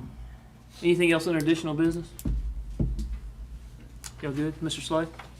No need for executive session? Everybody go into our second meeting. All right. Give me the reason for executive session. Litigation and personnel. Additional purchase of county property, purchase by county of additional property, real property. All right, so the board wishes to entertain a motion for executive session? I'll make a motion. Second. So a motion by Mr. Calhoun, second by Mr. Morrison. Any further discussion? All in favor say aye. Aye. Any opposed with the like sign. Also follow up with a motion to go in executive I'll make a session. motion, go into executive session. Second by Mr. Morrison. Any further discussion? All in favor say aye. Any opposed with a like sign. So executive session, Samantha and Mr. Slay? Yes, sir. All right. Yep, she's getting ready to get that light. Chief up there. Terry? Yeah. Scott? Yeah, and hey, I need a, first responder.